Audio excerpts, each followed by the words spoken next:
The Mahabharata of Krishna Vyasa. Book 13, a new Sasana Parva translated into English prose from the original Sanskrit text.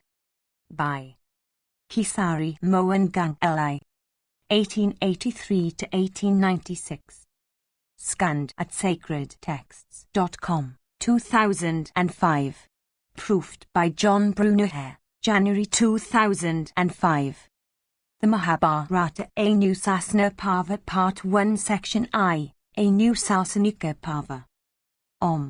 Having bowed down unto Narayana, and Nara, the foremost of male beings, and unto the goddess Saraswati, must the word Jaya be uttered.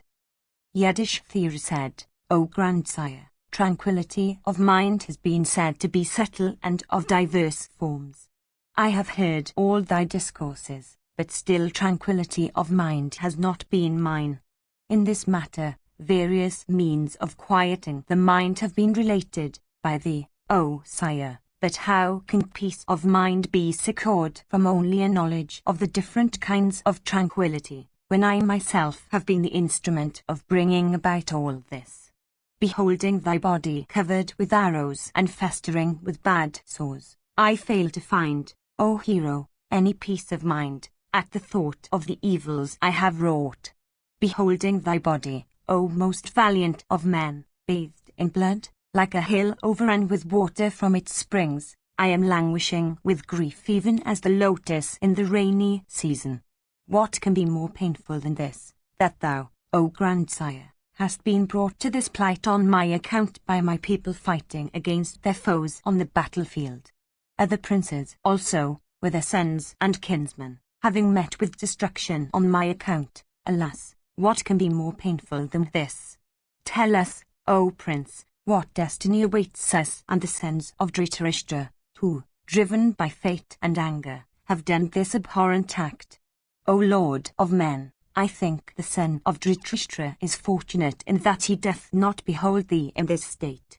But I, who am the cause of thy death as well as of that of our friends, am denied all peace of mind by beholding thee on the bare earth in this sorry condition.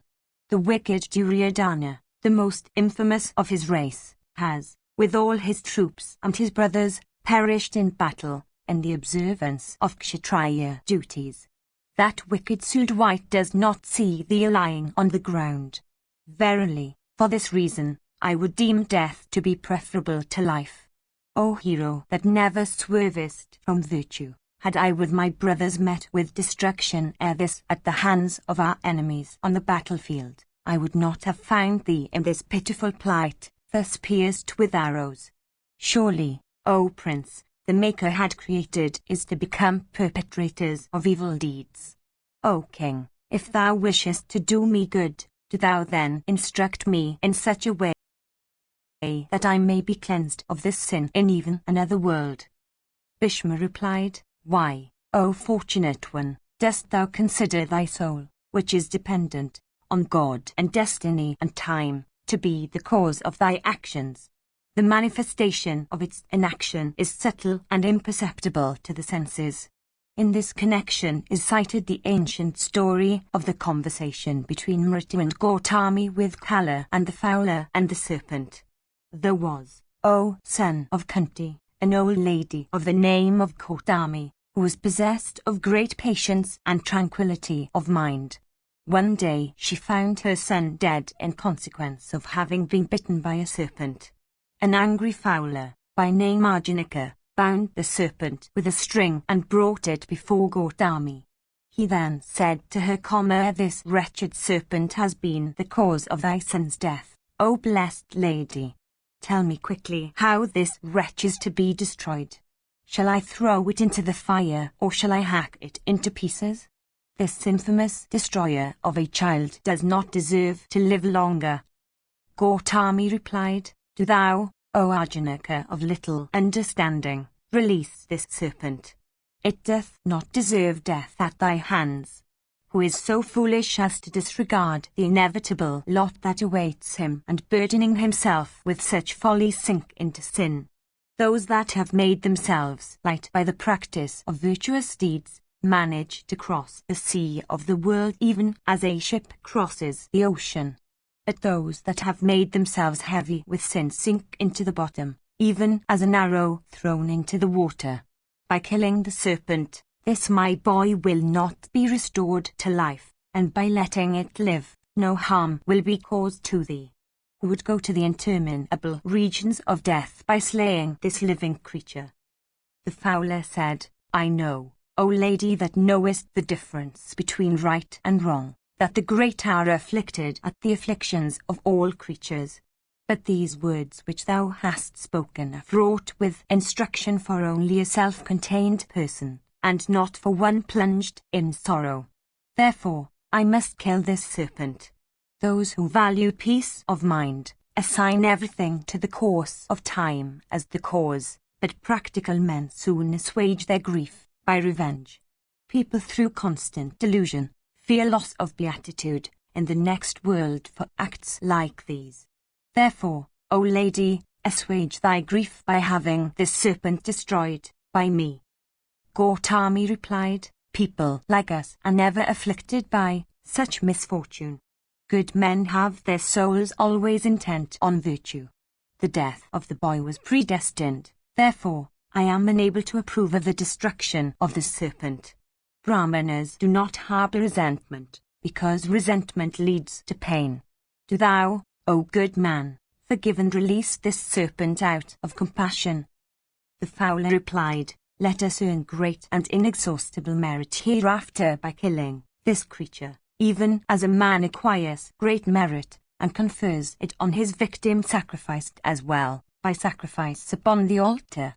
Merit is acquired by killing an enemy. By killing this despicable creature, thou shalt acquire great and true merit hereafter.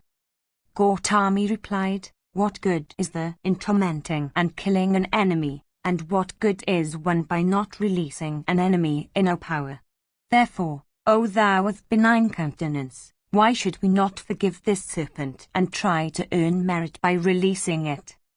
The fowler replied, a great number of creatures ought to be protected from the wickedness of this one, instead of this single creature being protected, in preference to many. Virtuous men abandon the vicious to their doom. Do thou, therefore, kill this wicked creature. Gautami replied, by killing this serpent, O fowler, my son will not be restored to life, nor do I see that any other end will be attained by its death. Therefore, do thou, O fowler, release this living creature of a serpent. The fowler said, by killing Vritra, Indra secured the best portion of sacrificial offerings, and by destroying a sacrifice Mahadeva secured his share of sacrificial offerings. Do thou, therefore, destroy this serpent immediately without any misgivings in thy mind. Bhishma continued, the high-souled Gautami, although repeatedly incited by the fowler for the destruction of the serpent, did not bend her mind to that sinful act. The serpent, painfully bound with a cord, sighing a little and maintaining its composure with great difficulty, then uttered these words slowly, in a human voice. The serpent said, O foolish Arjunika, what fault is there of mine? I have no will of my own, and am not independent. Rita sent me on this errand. By his direction have I bitten this child, and not out of any anger or choice on my part. Therefore, if there be any sin in this, O fowler, the sin is his. The fowler said, if thou hast done this evil, led thereto by another, the sin is thine also, as thou art an instrument in the act. As in the making of an earthen vessel, the potter's wheel and rod and other things are all regarded as causes, so art thou, O serpent, cause in the production of this effect. He that is guilty deserves death at my hands. Thou, O serpent, art guilty. Indeed, thou confessest thyself so in this matter. The serpent said, as all these, viz., the potter's wheel, rod, and other things, are not independent causes, even so I am not an independent cause. Therefore, this is no fault of mine, as thou shouldst grant. Shouldst thou think otherwise, then these are to be considered as causes working in unison with one another. But thus working with one another, a doubt arises regarding their relation as cause and effect. Such being the case, it is no fault of mine, nor do I deserve death on this account, nor am I guilty of any sin. Or, if thou thinkest that there is sin in even such causation, the sin lies in the aggregate of causes. The Fowler said, if thou art neither the prime cause nor the agent in this matter, thou art still the cause of the death of this child. Therefore, thou dost deserve death in my opinion. If, O serpent, thou thinkest that when an evil act is done, the doer is not implicated therein, then there can be no cause in this matter, but having done this, verily thou deservest death. What more dost thou think? The serpent said, whether any cause exists or not, 1. No effect is produced without an intermediate act. Therefore, causation being of no moment in either case, my agency only as the cause, in this matter, ought to be considered in its proper bearings. If, O Fowler, thou thinkest me to be the cause in truth, then the guilt of this act of killing a living being rests on the shoulders of another who incited me to this end. 2. The Fowler said, not deserving of life, O foolish one, why dost thou bandy so many words, O wretch of a serpent? Thou deservest death at my hands. Thou hast done an atrocious act by killing this infant. The serpent said, O Fowler, as the officiating priests at a sacrifice do not acquire the merit of the act by offering oblations of clarified butter to the fire, even so should I be regarded with respect as to the result in this connection. Bhishma continued, the serpent directed by Mrita having said this. Mrita himself appeared there and addressing the serpent spoke thus. Mrita said, guided by Kala, I, O serpent, sent thee on this errand, and neither art thou nor am I the cause of this child's death, even as the clouds are tossed hither and thither by the wind. I am like the clouds, O serpent, influenced by Kala. All attitudes appertaining to sattva or rajas, or tamas, are provoked by Kala, and operate in all creatures. All creatures, mobile and immobile, in heaven or earth, are influenced by Kala. The whole universe, O serpent, is imbued with this same influence of Kala. All acts in this world and all abstentions, as also all their modifications, are said to be influenced by Kala. Surya, Soma, Vishnu, water, wind, the deity of 100 sacrifices, fire, sky, earth, Mitra and Parjanya, Aditi, and the Vasas, rivers and oceans, all existent and non-existent objects, are created and destroyed by Kala. Knowing this, why dost thou, O serpent, consider me to be guilty? If any fault attaches to me in this, thou also wouldst be to blame. The serpent said, I do not, O Mritu, blame thee, nor do I absolve thee from all blame. I only aver that I am directed and influenced, in my actions, by thee. If any blame attaches to Kala, or, if it be not desirable to attach any blame to him, it is not for me to scan the fault. We have no right to do so. As it is incumbent on me to absolve myself from this blame, so it is my duty to see that no blame attaches to Mritu. Bhishma continued, then the serpent, addressing Arjunika, said, Thou hast listened to what Mritu has said. Therefore, it is not proper for thee to torment me, who am guiltless, by tying me with this cord. The Fowler said, I have listened to thee, O serpent, as well as to the words of Mritu, but these, O serpent, do not absolve thee from all blame. Mritu and thyself are the causes of the child's death. I consider both of you to be the cause, and I do not call that to be the cause which is not truly so. Accursed be the wicked and vengeful Mritu that causes affliction to the good.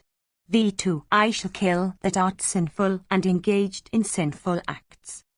Mritu said, We both are not free agents, but are dependent on Kala, and ordained to do our appointed work. Thou shouldst not find fault with us if thou dost consider this matter thoroughly.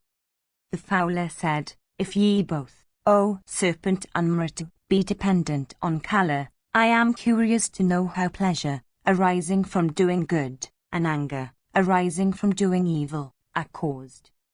Mritu said, Whatever is done under the influence of Kala. I have said it before, O fowler, that Kala is the cause of all, and that for this reason we both, acting under the inspiration of Kala, do our appointed work, and therefore, O fowler, we too do not deserve censure from thee in any way. Bhishma continued, Then Kala arrived at that scene of disputation on this point of morality, and spoke thus to the serpent and Mritu and the fowler Arjuna, who assembled together. Kala said, Neither Mritu, nor the serpent, nor I, O fowler, am guilty of the death of any creature. We are merely the immediate exciting causes of the event. O Arjunaka, the karma of this child formed the exciting cause of our action in this matter. There was no other cause by which this child came by its death. It was killed as a result of its own karma. It has met with death as the result of its karma in the past. Its karma has been the cause of its destruction. We all are subject to the influence of our respective karma. Karma is an aid to salvation even as sins are, and karma also is an indicator of virtue and vice in man. We urge one another even as acts urge one another. As men make from a lump of clay whatever they wish to make, even so do men attain to various results determined by karma. As light and shadow are related to each other, so are men related to karma through their own actions. Therefore, neither art thou, nor am I, nor Mritu, nor the serpent, nor this old Brahmana lady, is the cause of this child's death. He himself is the cause here. Upon Kala, O king, expounding the matter in this way, Gautami, convinced in her mind that men suffer according to their actions, spoke thus to Arjuna. Gautami said, Neither Kala, nor Mritu, nor the serpent, is the cause in this matter. This child has met with death as the result of its own karma. I too so acted, in the past, that my son has died, as its consequence. Let now Kala and Mritu retire from this place, and do thou too, O Arjuna, release this serpent. Bhishma continued, Then Kala and Mritu and the serpent went back to their respective destinations, and Gautami became consoled in mind as also the fowler. Having heard all this, O king, do thou forego all grief, and attain to peace of mind. Men attain to heaven or hell as the result of their own karma. This evil has neither been of thy own creation, nor of Duryodhana's. Know this, that these lords of earth have all been slain in this war, as a result of acts of Kala. Vaisampayana said, having heard all this, the powerful and virtuous Yudhishthira became consoled in mind, and again inquired as follows. Section 2. Yudhishthira said, O grandsire, O wisest of men, O thou that art learned in all the scriptures, I have listened to this great story, O foremost of intelligent men. I am desirous of again hearing the recital of some history full of religious instruction, and it behoves thee to gratify me. O Lord of earth, tell me if any householder has ever succeeded in conquering Mrita by the practice of virtue. Do thou recite this to me with all details. Bhishma said, this ancient history is recited as an illustration of the subject of the conquest by a householder over Mritu through the practice of virtue. The Prajapati Manu had a son, O king, of the name of the Ikshwaku. Of that king, illustrious Asurya, were born 100 sons. His 10th son, O Bharata, was named Dasaswa, and this virtuous prince of infallible prowess became the king of Mahismati. Dasaswa's son, O king, was a righteous prince whose mind was constantly devoted to the practice of truth and charity and devotion. He was known by the name of Mahabharata and ruled over the earth as her lord. He was constantly devoted to the study of the Vedas as also of the science of arms. Mahabharata's son was the king named Dhritamad, who possessed great good fortune and power and strength and energy. Dhritamada's son was the highly devout and pious king who was famous in all the worlds under the name of Suvira. His soul was intent on religion, and he possessed wealth like another Indra, the lord of the deities. Suvira too had a son who was invincible in battle, and who was the best of all warriors and known by the name of Sudajaya. And Durjya too, possessed of a body like that of Indra, had a son who beamed with splendor like that of fire. He was the great monarch named Duryodhana, who was one of the foremost of royal sages. Indra used to pour rain profusely in the kingdom of this monarch, who never fled from the battlefield and was possessed of valor like unto Indra himself. The cities and the kingdom of this king were filled with riches and gems and cattle and grain of various kinds. There was no miser in his kingdom, nor any person afflicted with distress or poverty.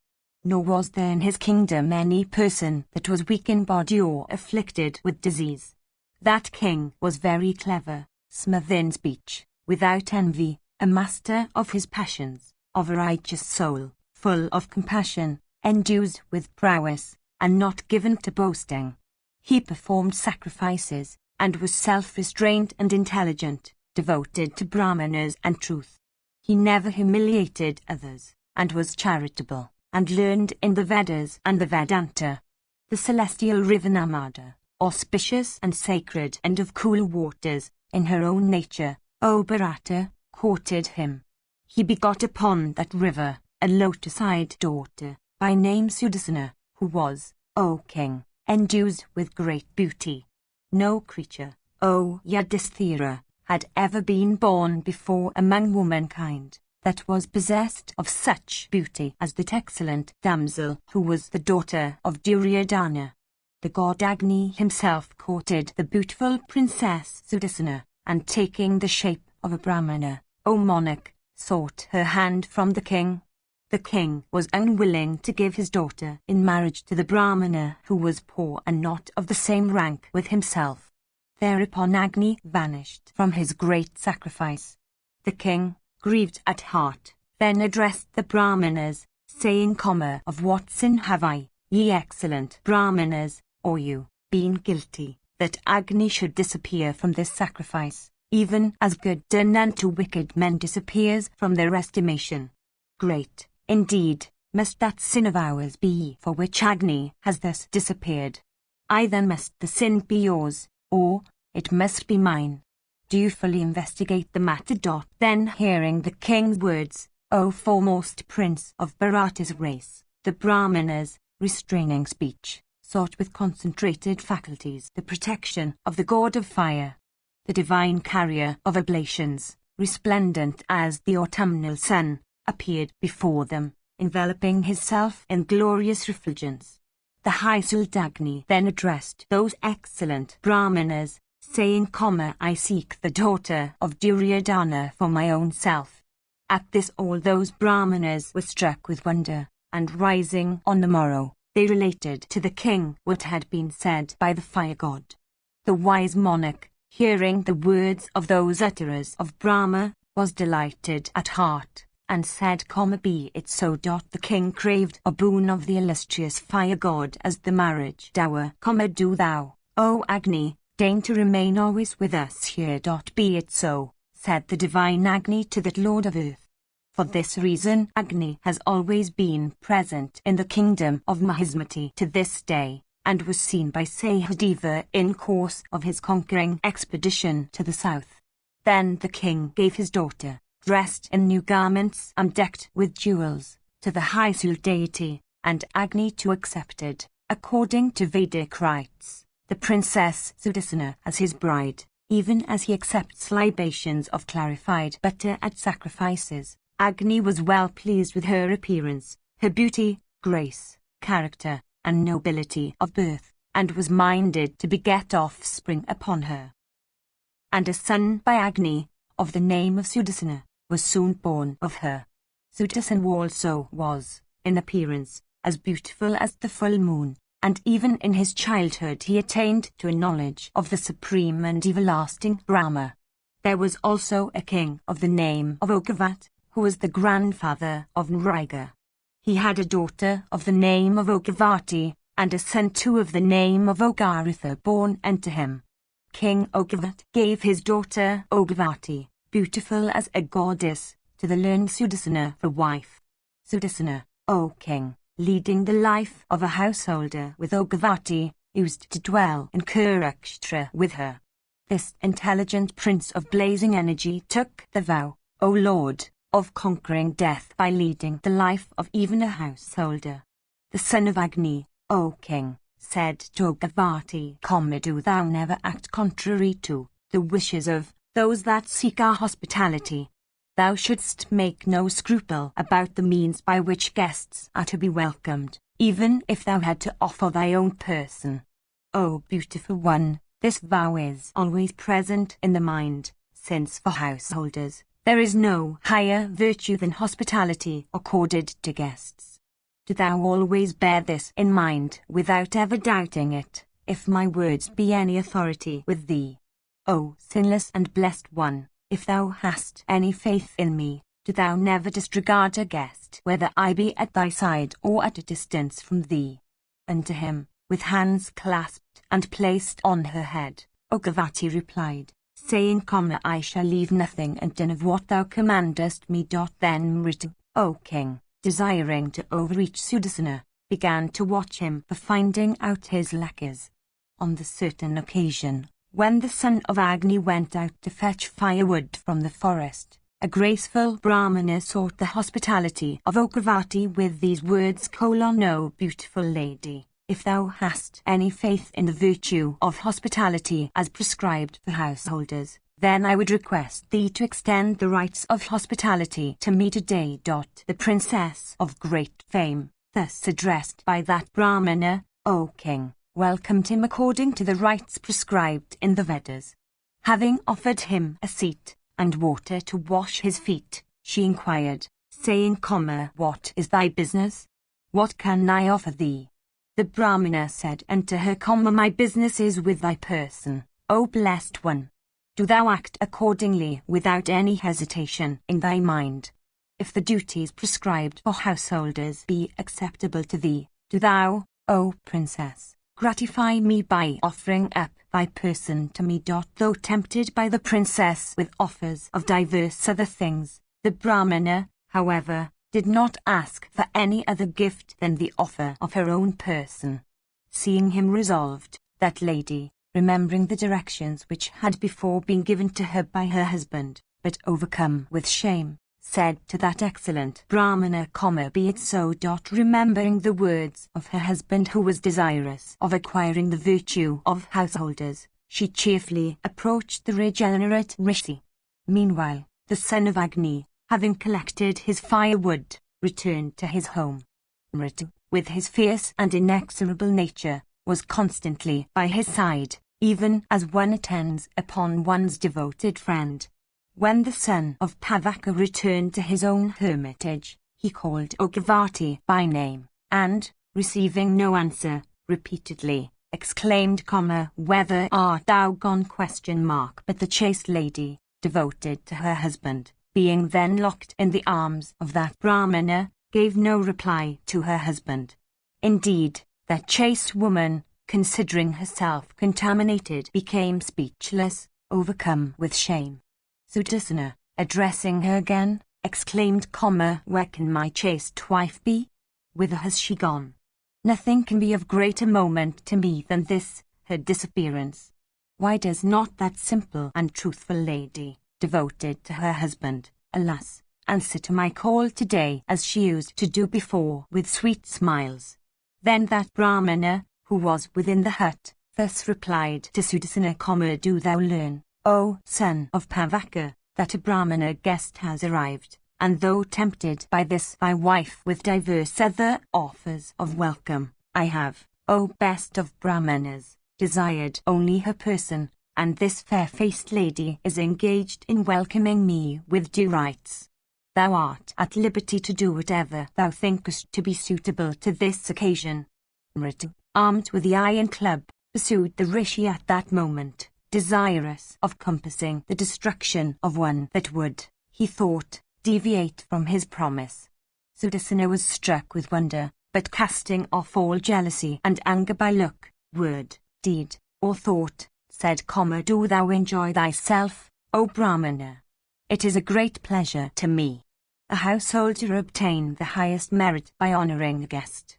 It is said by the learned that, as regards the householder, there is no higher merit than what results unto him from a guest departing from his house after having been duly honored by him. My life, my wife, and whatever other worldly possessions I have, are all dedicated to the use of my guests. Even this is the vow that I have taken. As I have truly made this statement, by that truth, O Brahmana, I shall attain to the knowledge of self. O foremost of virtuous men, the 5 elements, viz., fire, air, earth, water, and sky, and the mind, the intellect and the soul, and time and space and the 10 organs of sense, are all present in the bodies of men, and always witness the good and evil deeds that men do. This truth has today been uttered by me, and let the gods bless me for it, or destroy me if I have spoken falsely. At this, O Bharata, there arose in all directions, in repeated echoes, a voice, crying, This is true, this is not false. Then that Brahmana came out of the hovel, and like the wind rising and encompassing both earth and sky, and making the 3 worlds echo with Vedic sounds, and calling that virtuous man by name, and congratulating him, said, O sinless one, I am Dharma. All glory to thee. I came here, O truth-loving one, to try thee, and I am well pleased with thee by knowing thee to be virtuous. Thou hast subdued and conquered Mritya, who always has pursued thee, seeking thy lacquers. O best of men, no one in the 3 worlds has the ability to insult, even with looks, this chaste lady devoted to her husband, far less to touch her person. She has been protected from defilement by thy virtue and by her own chastity. There can be nothing contrary to what this proud lady will say. This sutra of Brahma endues with austere penances, and shall, for the salvation of the world, be metamorphosed into a mighty river. And thou shalt attain to all the worlds in this thy body, and as truly as the science of yoga is within her control, this highly blessed lady will follow thee with only half of her corporeal self, and with the other half will she be celebrated as the river Ogavati. And thou shalt attain with her to all the worlds that acquired through penances.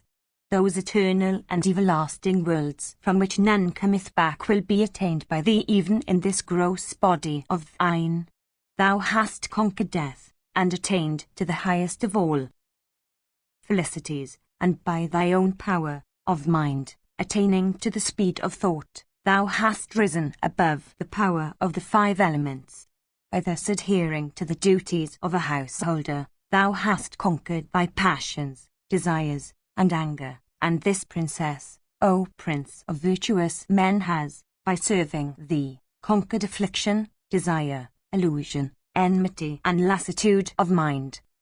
Bhishma continued. Then the glorious Vasava, the lord of the gods, riding in a fine chariot drawn by 1,000 white horses, approached that Brahmana. Death and soul, all the worlds, all the elements, intellect, mind, time, and space, as also desire and wrath, were all conquered. Therefore, O best of men, do thou bear this in mind, that to a householder there is no higher divinity than the guest. It is said by the learned that the blessings of an honored guest are more efficacious than the merit of 100 sacrifices. Whenever a deserving guest seeks the hospitality of a householder and is not honored by him, he takes away, with him, all the virtues of the latter, giving him his sins, in return. I have now recited to thee, my son, this excellent story as to how death was conquered of old by a householder, The recital of this excellent story confers glory, fame, and longevity upon those that listen to it. The man that seeks worldly prosperity should consider it as efficacious in removing all evil. And, O Bharata, the learned man that daily recites this story of the life of Sudarsana attains to the regions of the blessed. Section 3. Yudhishthira said, If, O Prince, Brahmanahood be so difficult of attainment by the three classes, Kshatriyas, Vaisyas and Sudras, how then did the high souled Viswamitra, O King, though a Kshatriya, by birth, attain to the status of a Brahmana? I desire to know this, O Sire. Therefore, do thou truly relate this matter to me. That powerful man, O Sire, by virtue of his austerities, destroyed in a moment the 100 sons of the high-souled Vasishtha. While under the influence of anger, he created numerous evil spirits and rakshasas of mighty figure and resembling the great destroyer Kala himself. The great and learned race of Gusika, numbering hundreds of regenerate sages and well-ordered by the Brahmanas, was founded in this world of men by him. Sunasva of austere penances, the son of Richika, having been sought to be slain as an animal in the great sacrifice of Amvarisha, obtained his deliverance through Viswamitra. Harishchandra, having pleased the gods at a sacrifice, became a son of the wise Viswamitra. For not having honoured their eldest brother Devarat, whom Viswamitra got as a son from the gods, the other 50 brothers of his were cursed, and all of them became Chandlas. Trisanku, the son of Ikshwaku, through the curse of Vasishtha became a Chandla, and when abandoned by his friends, and remaining suspended with his head downwards in the lower regions, was translated to heaven at the pleasure of Viswamitra. Viswamitra had a large river, by name Kausika, that was frequented by celestial rishis. This sacred and auspicious stream was frequented by the gods and regenerate rishis. For disturbing his devotions, the famous celestial nymph Ramba of fine bracelets was cursed and metamorphosed into a rock. Through fear of Viswamitra, the glorious Vasishtha, in olden times, binding himself with creepers, threw himself down into a river and again rose released from his bonds. In consequence of this, that large and sacred river became thenceforth celebrated by the name of Vipasa. 3. He prayed to the glorious and puissant Indra, who was pleased with him and absolved him from a curse. 4. Remaining on the northern side of the firmament, he sheds his lustre from a position in the midst of the 7 regenerate rishis. 5. And Dhruva the son of Uttanpada. 6. These are his achievements as well as many others.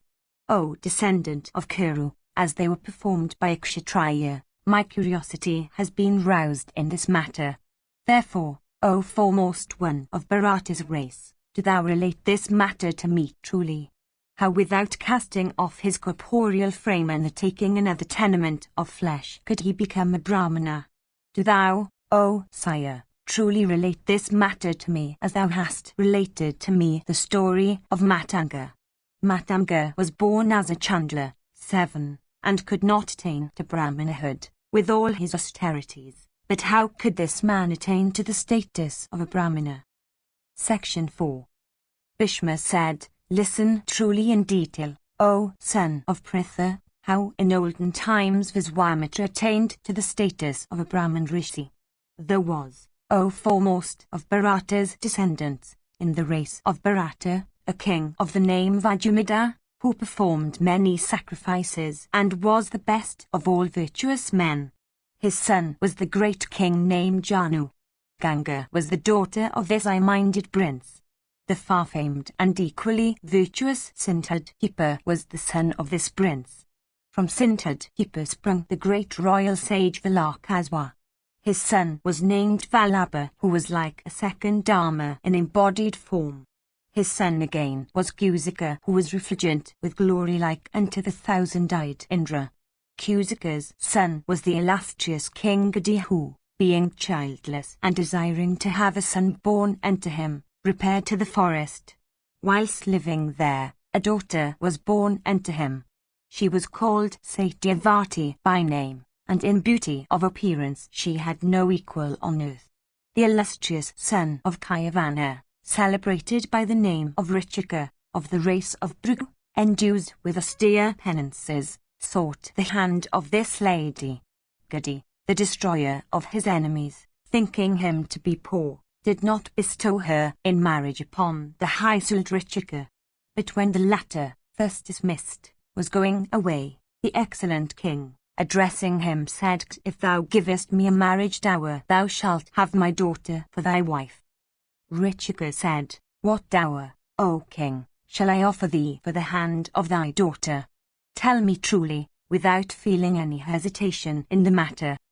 Gadi said, "O descendant of Bhrigu, do thou give me 1,000 horses fleet as the wind, and possessing the hue of moonbeams, and each having one ear black." Bhishma said, "Then that mighty son of Kayavana, who was the foremost of Bhrigu's race, besought the deity Varuna, the son of Aditi, who was the lord of all the waters. O best of gods, I pray to thee to give me 1,000 horses, all endued with the speed of the wind and with complexion as effulgent as the moon's, but each having one ear black." The god Varuna, the son of Aditi, said to that excellent scion of Bhrigu's race, "Be it so. Wheresoever thou shalt seek, the horses shalt arise in thy presence." As soon as Richika thought of them, there arose from the waters of Ganga 1,000 high-mettled horses, as lustrous in complexion as the moon. Not far from Kanyakubja, the sacred bank of Ganga is still famous among men as Aswatirtha in consequence of the appearance of those horses at that place. Then Richika, that best of ascetics, pleased in mind, gave those 1,000 excellent horses unto Gadi as the marriage dower. King Gadi, filled with wonder and fearing to be cursed, gave his daughter, bedecked with jewels, unto that son of Bhrigu. That foremost of regeneratricians accepted her hand in marriage according to the prescribed rites. The princess too was well pleased at finding herself the wife of that Brahmana. That foremost of regeneratricians, O Bharata, was well pleased with her conduct and expressed a wish to grant her boon. The princess, O excellent king, related this to her mother. The mother addressed the daughter that stood before her with downcast eyes, saying, "It behoves thee, O my daughter, to secure a favour for me also from thy husband. That sage of austere penances is capable of granting a boon to me, the boon, viz. of the birth of a son to me. Then, O king, returning quickly to her husband Richika, the princess related to him all that had been desired by her mother. Richika said, "By my favour, O blessed one, she will soon give birth to a son possessed of every virtue. May thy request be fulfilled. Of thee too shall be born a mighty and glorious son who, endued with virtue, shall perpetuate my race. Truly do I say this unto thee. When you too shall bathe in your season, she shall embrace a peepal tree, and thou, O excellent lady, shalt likewise embrace the fig tree, and by so doing shall ye attain the object of your desire. O sweetly smiling lady, both she and you shall have to partake of these two sacrificial offerings, charu 8, consecrated with hymns, and then shall ye obtain sons, as desired." At this, Satyavati, delighted at heart, told her mother all that had been said by Richika, as also of the 2 balls of charu. Then the mother, addressing her daughter Satyavati, said, "O daughter, as I am deserving of greater consideration from thee than thy husband, do thou obey my words. The charu, duly consecrated with hymns, which thy husband has given to thee, do thou give unto me, and thyself take the one that has been prescribed for me. O sweetly smiling one of blameless character, if thou hast any respect for my word, let us change the trees respectively designed for us.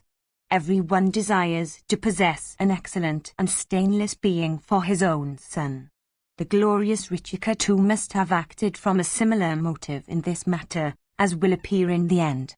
For this reason, O beautiful girl, my heart inclines towards thy charu, and thy tree, and thou too shouldst consider how to secure an excellent brother for thyself. The mother and the daughter Satyavati having acted in this way, they both, O Yudhishthira, became big with child.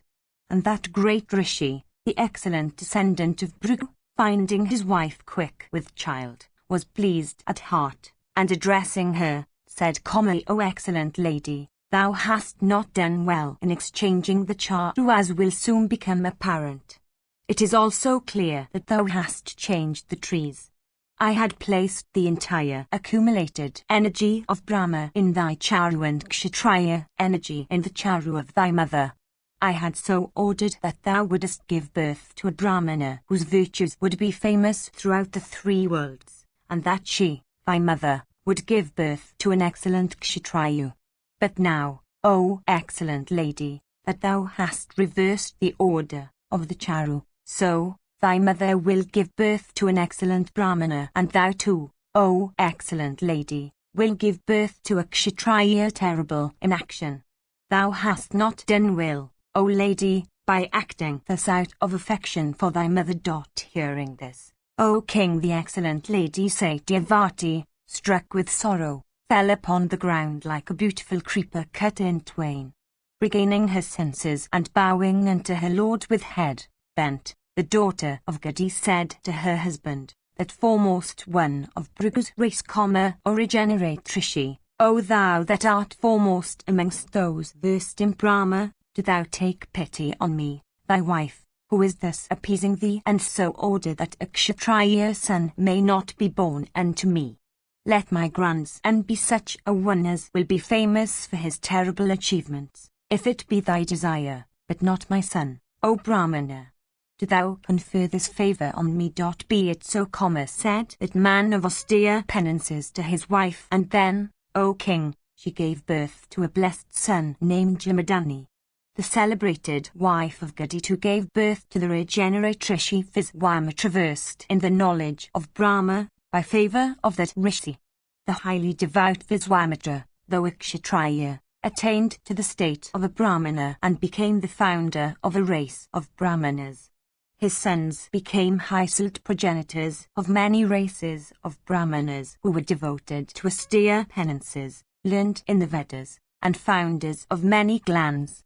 The adorable Madhukshanda and the mighty Devarat, Akshina, Sakanta, Vabru, Kalpatha, the celebrated Yajnavalkya, Sthula of high vows, Eluka, Mugala, and sage Saindavyana, the illustrious Valguchana, and the great Rishi Galeva, Ruchi, the celebrated Vajra, as also Salankyana, Liladaya and Narada, the one known as Kirchamuka, and Valai, Mashala, as also Vakshagriva, Angrika, Naikadrik, Silalupa, Sita, Sachi, Chakaka, Marutantavya, Vatagna, Aswa Layana, and Simyana, Gajya, and Javali, as also Susruta, Karashi, Sangsratya, and Parapurava, and Tantu, the great sage Kapla, Tarakyana, Apagahana, Ajurayani, Magama, Haranikshaw, Jang Ari, Bavravayani, and Suti, Bibhuti, Sutta, Zorakrit, Arani, Nikika, Champia, Ujjana, Navitantu, Vakaneka, Sayanya, Yati, and Puruha, Amats, Yasin, Srishin, Gadhavijayoni, Rudapgahin, and the great Rishi Naradin, these munis were all sons of Viswamitra and were versed in the knowledge of Brahma. O King Yudhishthira, the highly austere and devout Viswamitra, although a Kshatriya, by descent, became a Brahmana for Richika, having placed the energy of Supreme Brahma in the charu. O foremost prince of Bharata's race, I have now related to you, with all details, the story of the birth of Viswamitra, who was possessed of energy of the sun, the moon, and the fire god. O best of kings, if thou hast any doubt with regard to any other matter, do thou let me know it, so that I may remove it. Section V. Yudhishthira said, O thou that knowest the truths of religion, I wish to hear of the merits of compassion, and of the characteristics of devout men. Do thou, O sire, describe them to me. Bhishma said, in this connection, this ancient legend, the story of Vasava and the high-minded Sukha, is cited as an illustration. In the territories of the king of Kazi, a fowler, having poisoned arrows with him, went out of his village on a hunting excursion in search of antelopes. Desirous of obtaining meat, when in a big forest in pursuit of the chase, he discovered a drove of antelopes not far from him, and discharged his arrow at one of them. The arrows of that fowler of irresistible arms, discharged for the destruction of the antelope, missed its aim and pierced a mighty forest tree. The tree, violently pierced with a arrow tipped with virulent poison, withered away, shedding its leaves and fruits. The tree, having thus withered, a parrot that had lived in a hollow of its trunk all his life, did not leave his nest out of affection for the lord of the forest. Motionless and without food, silent and sorrowful, that grateful and virtuous parrot also withered away with the tree. The conqueror of Parka, Indra, was struck with wonder upon finding that high-souled and generous-hearted bird thus uninfluenced by misery or happiness and possessing extraordinary resolution. Then the thought arose in Sakra's mind, how could this bird come to possess humane and generous feelings which are impossible in one belonging to the world of lower animals? Perchance, there is nothing wonderful in the matter, for all creatures are seen to evince kindly and generous feelings towards others. Assuming then the shape of a Brahmana, Sakra descended on the earth and addressing the bird, said, O Sukha, O best of birds, the granddaughter, Suki, of Daksha has become blessed by having thee as her offspring. I ask thee, for what reason dost thou not leave this withered tree? Thus questioned, the Sukha bowed unto him and thus replied, Welcome to thee, O chief of the gods. I have recognized thee by the merit of my austere penances. Well done, exclaimed the thousand-eyed deity. Then the latter praised him in his mind, saying, Oh, how wonderful is the knowledge which he possesses. Although the destroyer of valor knew that parrot to be of a highly virtuous character and meritorious in action, he still inquired of him about the reason of his affection for the tree. This tree is withered, and it is without leaves and fruits, and is unfit to be the refuge of birds. Why dost thou, then, cling to it? This forest, too, is vast, and in this wilderness there are numerous other fine trees whose hollows are covered with leaves, and which thou canst choose freely and to thy heart's content. O patient one, exercising due discrimination in thy wisdom, do thou forsake this old tree that is dead and useless and shorn of all its leaves and no longer capable of any good. Bhishma said. The virtuous Sukha, hearing these words of Sakra, heaved a deep sigh and sorrowfully replied unto him, saying, O consort of Sakhi, and chief of the gods, the ordinances of the deities are always to be obeyed.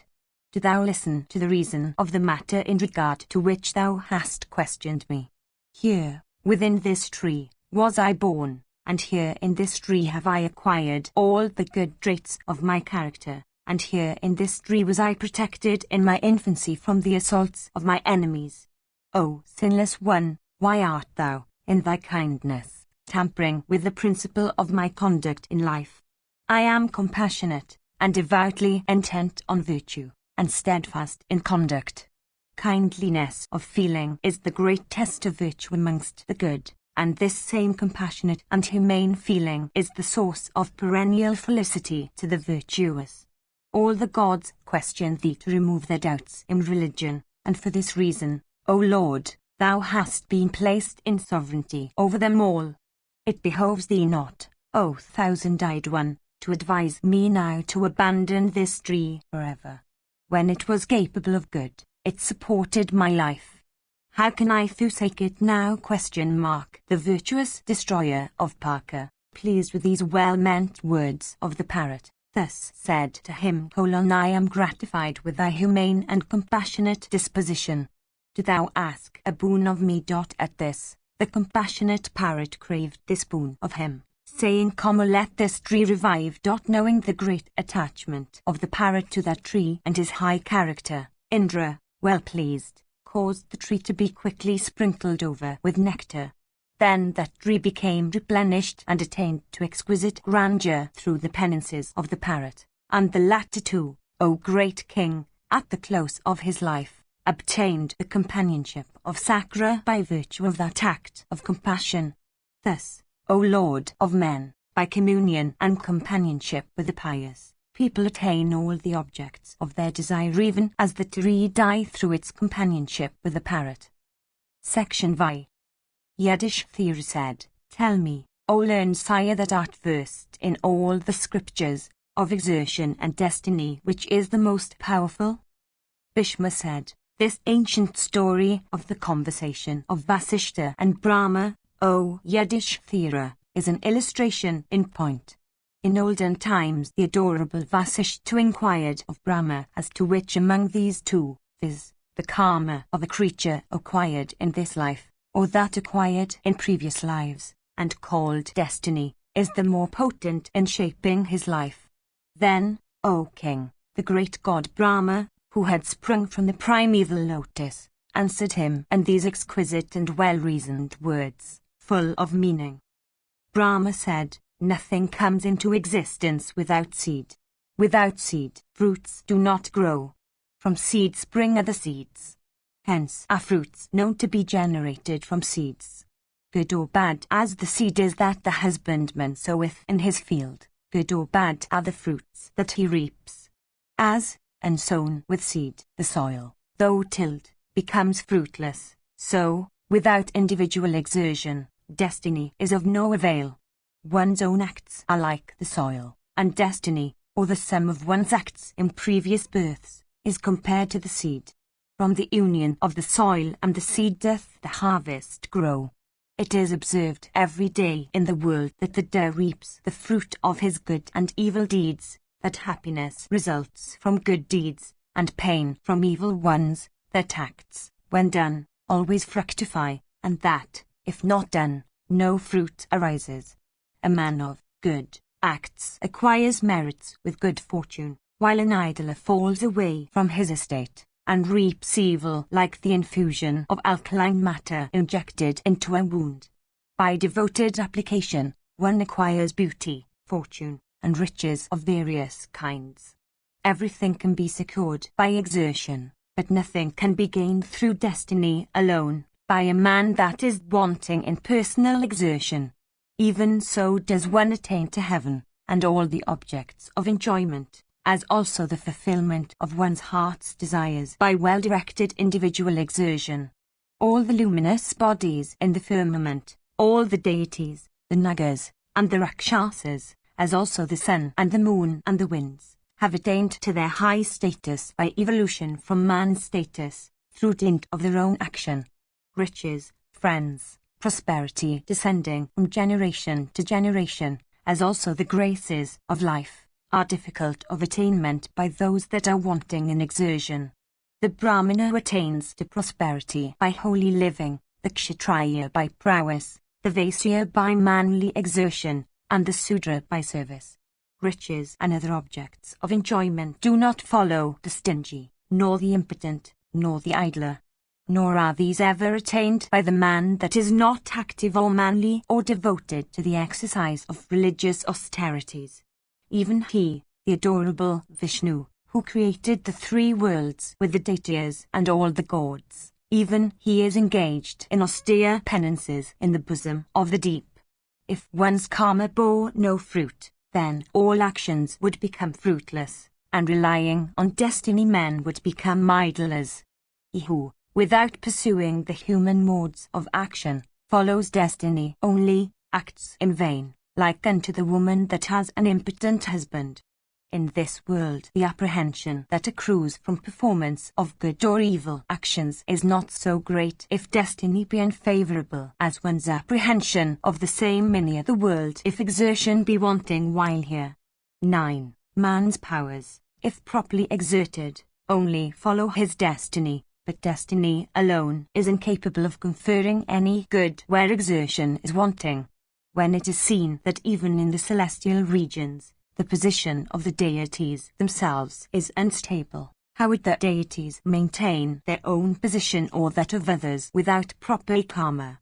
The deities do not always approve of the good deeds of others in this world, for, apprehending their own overthrow, they try to thwart the acts of others. There is a constant rivalry between the deities and the rishis, and if they all have to go through the karma, still it can never be averted that there is no such thing as destiny, for it is the latter that initiates all karma. How does karma originate, if destiny formed the prime spring of human action? The answer is, that by this means, an accretion of many virtues is made even in the celestial regions. One's own self is one's friend and one's enemy too, as also the witness of one's good and evil deeds. Good and evil manifest themselves through karma. Good and evil acts do not give adequate results. Righteousness is the refuge of the gods, and by righteousness is everything attained. Destiny thwarts not the man that has attained to virtue and righteousness. In olden times, Yayati, falling from his higher state in heaven, descended on the earth but was again restored to the celestial regions by the good deeds of his virtuous grandsons. The royal sage Pururivas, celebrated as the descendant of Ila, attained to heaven through the intercession of the Brahmanas. Sordasa, the king of Kosla, though dignified by the performance of Aswamedha and other sacrifices, obtained the status of a man-eating Rakshasa through the curse of a great rishi. Aswatthama and Rama, though both warriors and sons of Munis, failed to attain to heaven by reason of their own actions in this world. Vasu, though he performed 100 sacrifices like a second Vasava, was sent to the nethermost regions for making a single false statement. Vali, the son of Virachana, righteously bound by his promise, was consigned to the regions under the earth by the prowess of Vishnu. Was not Janamejaya, who followed the footprints of Sakra, checked and put down by the gods for killing a Brahmana woman? Was not the regenerate Rishi Vaisampayana too, who slew a Brahmana in ignorance, and was polluted by the slaughter of a child, put down by the gods? In olden times the royal sage Nriga became transmuted into a lizard. He had made gifts of kine unto the Brahmanas at his great sacrifice, but this availed him not. The royal sage Dantumara was overwhelmed with decrepitude even while engaged in performing his sacrifices, and foregoing all the merits thereof, he fell asleep at Girivara. The Pandavas too regained their lost kingdom, of which they had been deprived by the powerful sons of Dhritarashtra, not through the intercession of the fates, but by recourse to their own valor. To the Munis of rigid vows, and devoted to the practice of austere penances, denounce their curses with the aid of any supernatural power or by the exercise of their own puissance attained by individual acts. All the good which is attained with difficulty in this world is possessed by the wicked, is soon lost to them. Destiny does not help the man that is steeped in spiritual ignorance and avarice. Even as a fire of small proportions, when fanned by the wind, becomes of mighty power, so does destiny, when joined with individual exertion, increase greatly in potentiality. As with the diminution of oil in the lamp its light is extinguished, so does the influence of destiny is lost if one's acts stop. Having obtained vast wealth, and women and all the enjoyments of this world, the man without action is unable to enjoy them long, but the high-souled man, who is even diligent, is able to find riches buried deep in the earth and watched over by the fates. The good man who is prodigal in religious charities and sacrifices is sought by the gods for his good conduct, the celestial world being better than the world of men, but the house of the miser, though abounding in wealth, is looked upon by the gods as the house of dead. The man that does not exert himself is never contented in this world, nor can destiny alter the course of a man that has gone wrong. So there is no authority inherent in destiny. As the pupil follows one's own individual perception, so the destiny follows exertion. The affairs in which one's own exertion is put forth, their only destiny shows its hand. O best of Munis, I have thus described all the merits of individual exertion, after having always known them in their true significance with the aid of my yogic insight. By the influence of destiny, and by putting forth individual exertion, do men attain to heaven. The combined aid of destiny and exertion becomes efficacious. Section 7. Yudhishthira said, O the best of Bharata's race and the foremost of great men, I wish to know what the fruits are of good deed. Do thou enlighten me on this point. Bhishma said, I shall tell thee what thou hast asked. Do thou, O Yudhishthira, listen to this which constitutes the secret knowledge of the rishis. Listen to me as I explain what the ends, long coveted, are which are attained by men after death.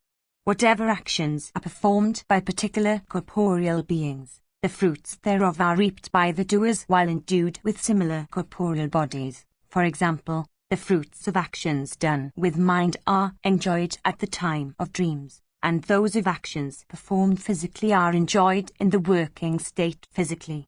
In whatever states creatures perform good or evil deeds, they reap the fruits thereof in similar states of succeeding lives. No act done with the aid of the 5 organs of sensual perception is ever lost. The 5 sensual organs and the immortal soul, which is the 6th, remain its witnesses. One should devote one's eye to the service of the guest and should devote one's heart on the same. One should utter words that are agreeable. One should also follow and worship one's guest. This is called Panchadakshin sacrifice, the sacrifice with 5 gifts. He who offers good food to the unknown and weary travellers fatigued by a long journey, attains to great merit. Those that use the sacrificial platform as their only bed obtain commodious mansions and beds in a subsequent births. Those that wear only rags and barks of trees for dress obtain good apparel and ornaments in next birth. One possessed of penances and having his soul on yoga, get vehicles and riding animals, as the fruit of their renunciation in this life.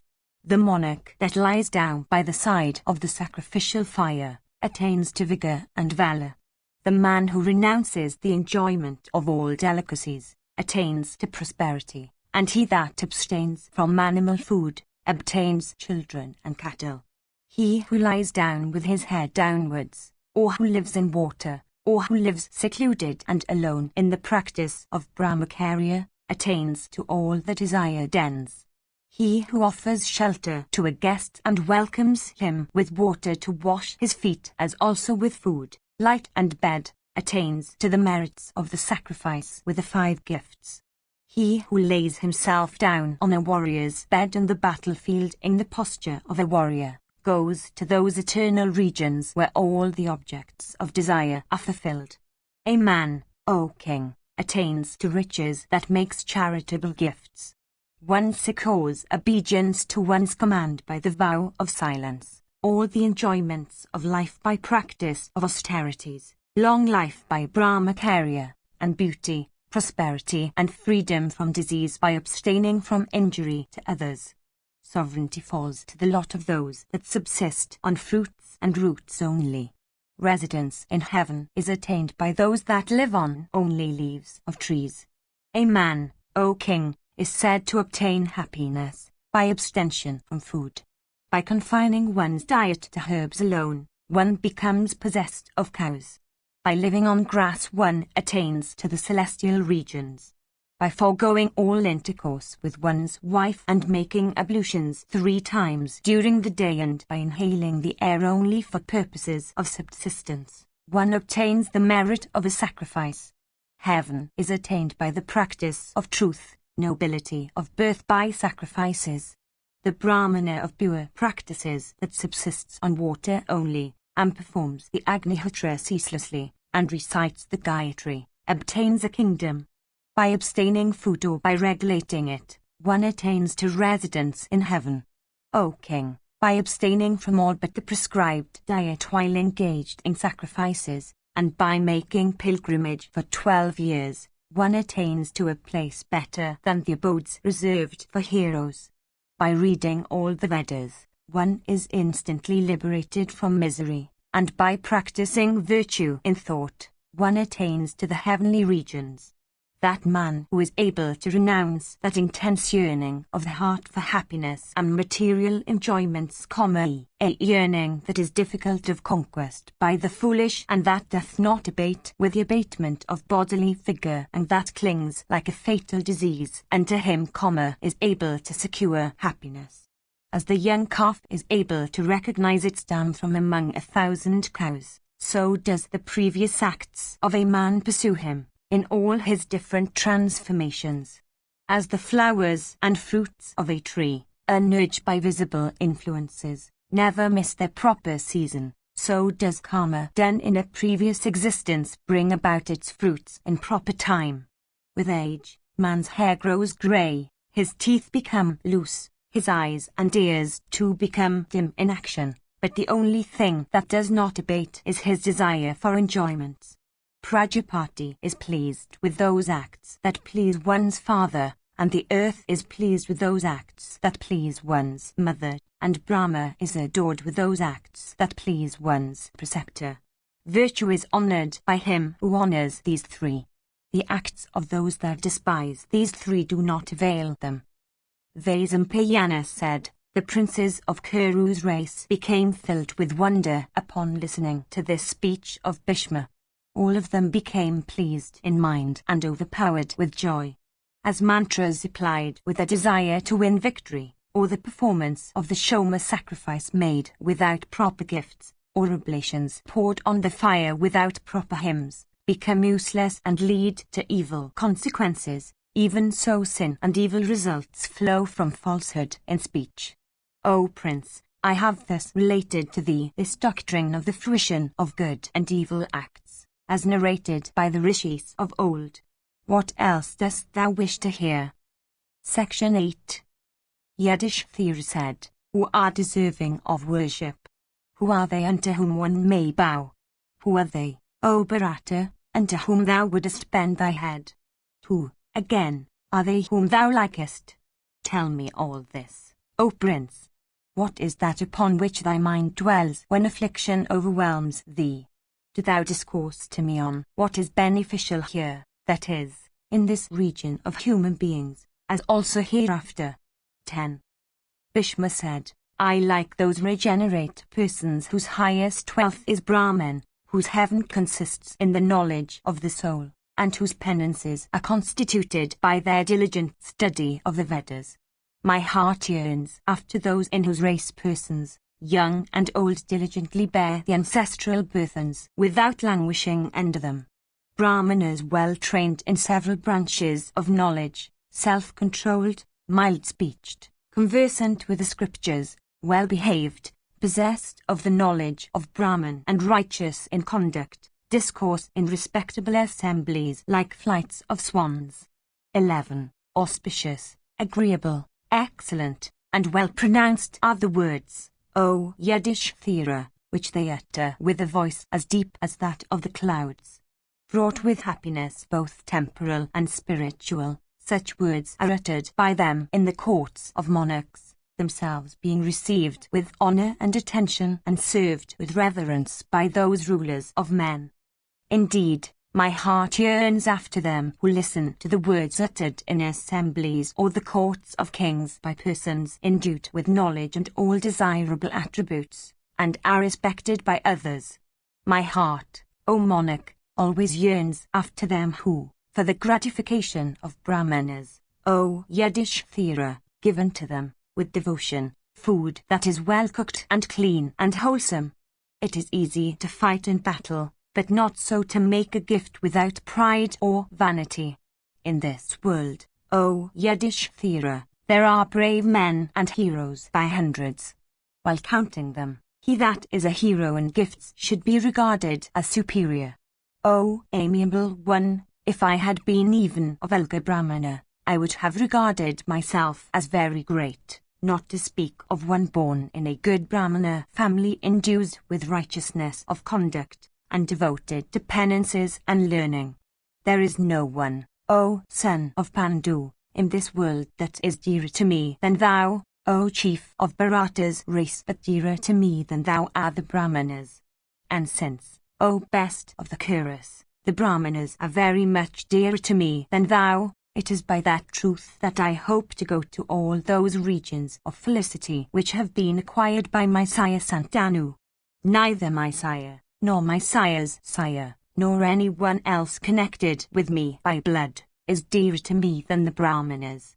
I do not expect any fruit, small or great, from my worship of the Brahmanas, for I worship them as deities because they are deserving of such worship. 12. In consequence of what I have done to the Brahmanas in thought, word, and deed, I do not feel any pain now, even though I am lying on a bed of arrows. People used to call me as one devoted to the Brahmanas. This style of address always pleased me highly. To do good to the Brahmanas is the most sacred of all sacred acts. I behold many regions of beatitude waiting for me that have reverentially walked behind the Brahmanas. Very soon shall I repair to those regions for everlasting time, O son. In this world, O Yudhishthira, the duties of women have reference to and depend upon their husbands. To woman, verily, the husband is the deity and he is the highest end after which she should strive. As the husband is to the wife, even so are the Brahmanas and to Kshatriyas. If there be a Kshatriya of the full 100 years of age and a good Brahmana child of only 10 years, the latter should be regarded as a father and the former as a son, for among the two, verily, the Brahmana is superior.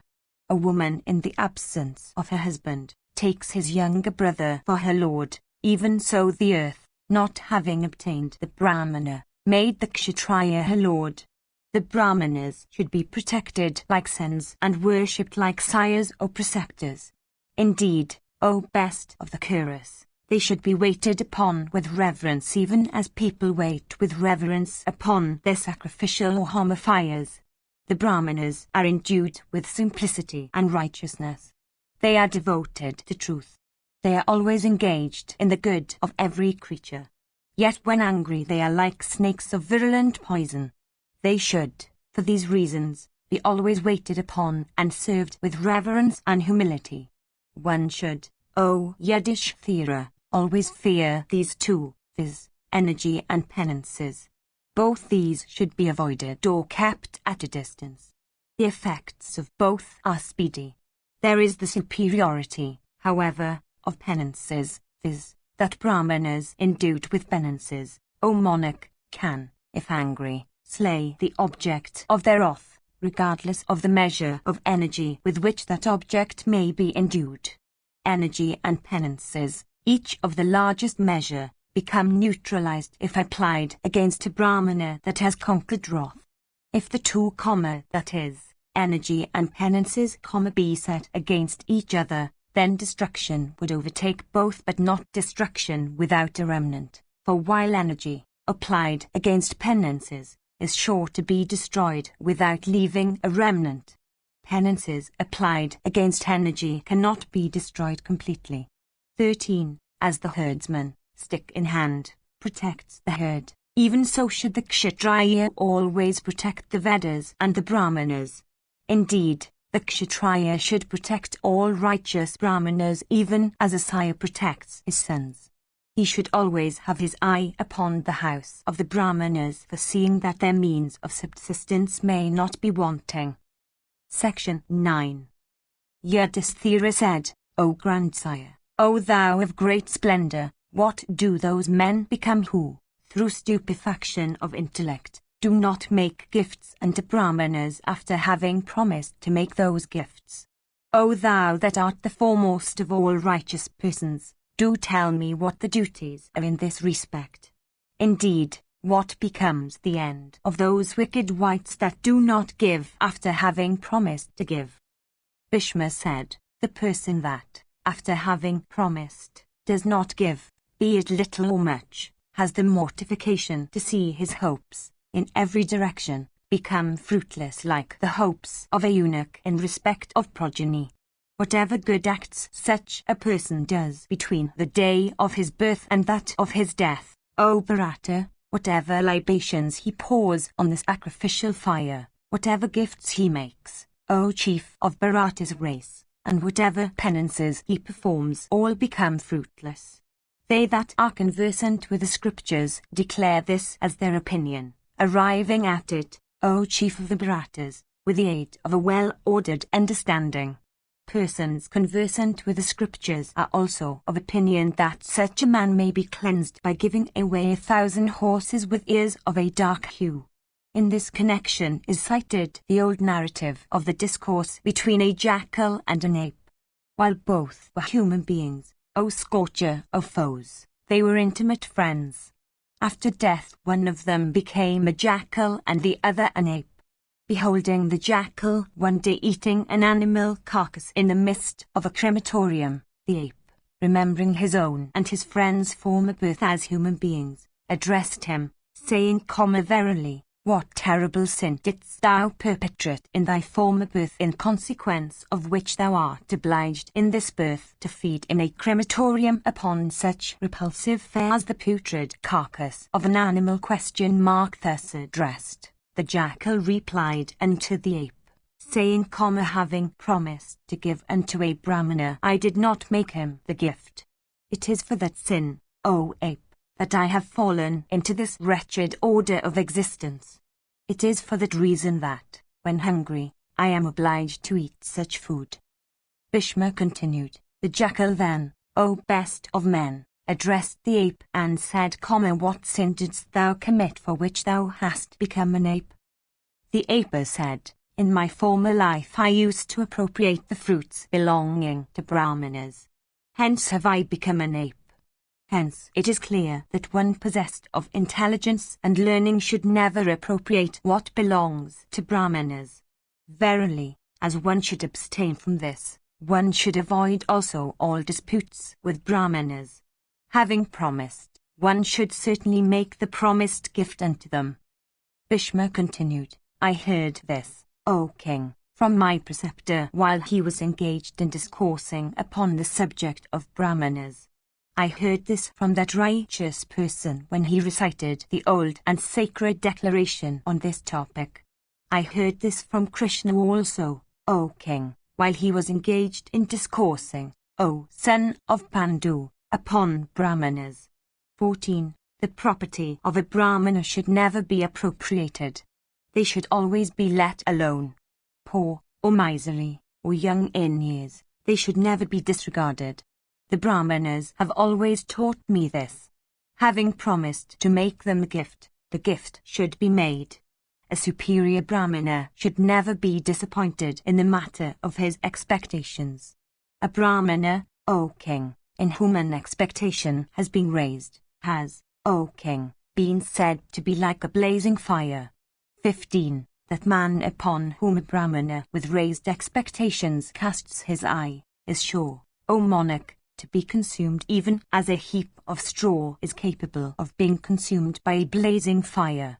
16. When the Brahmana, gratified with honors and gifts by the king, addresses the king in delightful and affectionate words, he becomes, O Bharata, a source of great benefit to the king, for he continues to live in the kingdom like a physician combating against diverse ills of the body. 17. Such a Brahmana is sure to maintain by his puissance and good wishes the sons and grandsons and animals and relatives and ministers and other officers and the city and the provinces of the king. 18. Even such is the energy, so great, of the Brahmana like unto that of the 1,000-rayed Surya himself, on the earth. Therefore, O Yudhishthira, if one wishes to attain to a respectable or happy order of being in one's next birth, one should, having passed the promise to a Brahmana, certainly keep it by actually making the gift to him. By making gifts to a Brahmana, one is sure to attain to the highest heaven. Verily, the making of gifts is the highest of acts that one can achieve. By the gifts one makes to a Brahmana, the deities and the Pitres are supported. Hence one possessed of knowledge should ever make gifts unto the Brahmanas. O chief of the Bharatas, the Brahmana is regarded as the highest object unto whom gifts should be made. At no time should a Brahmana be received without being properly worshipped. Section X. Yudhisthira said, I wish to know, O royal sage, whether any fault is incurred by one who from interested or disinterested friendship imparts instructions unto a person belonging to a low order of birth. O grandsire, I desire to hear this expounded to me in detail. The course of duty is exceedingly subtle. Men are often seen to be stupefied in respect of that course. Bhishma said, in this connection, O king, I shall recite to thee, in due order, what I heard certain rishis say in days of yore. Instruction should not be imparted unto one that belongs to a low or mean caste. It is said that the preceptor who imparts instruction to such a person incurs great fault. Listen to me, O chief of Bharata's race, as I recite to thee, O Yudhishthira, this instance that occurred in days of old, O monarch, of the evil consequences of the imparting of instruction unto a low-born person fallen into distress. The incident which I shall relate occurred in the asylum of certain regenerate sages that stood on the auspicious breast of Himavat. There, on the breast of that prince of mountains, was a sacred asylum adorned with trees of diverse kinds. Overgrown also with a diverse species of creepers and plants, it was the resort of many animals and birds. Inhabited by siddhas and charanas also, it was exceedingly delightful in consequence of the woods that flowered these at every season. Many were the Brahmacarins that dwelt there, and many belonging to the forest mode of life. Many also were the Brahmanas that took up their residence there, that were highly blessed and that resembled the sun or the fire in energy and effulgence. Ascetics of diverse kinds, observant of various restraints and vows, as also others, O chief of the Bharatas, that had undergone diksha and were frugal in fare and possessed of cleansed souls, took up their residence there. Large numbers of Alakalias and many that were observant of the vow of sannyasa also used to dwell there. The asylum, in consequence of all this, resounded with the chanting of the Vedas and the sacred mantras uttered by its inhabitants. Once upon a time a Sudra, endued with compassion for all creatures, ventured to come into that asylum. Arrived at that retreat, he was duly honored by all the ascetics.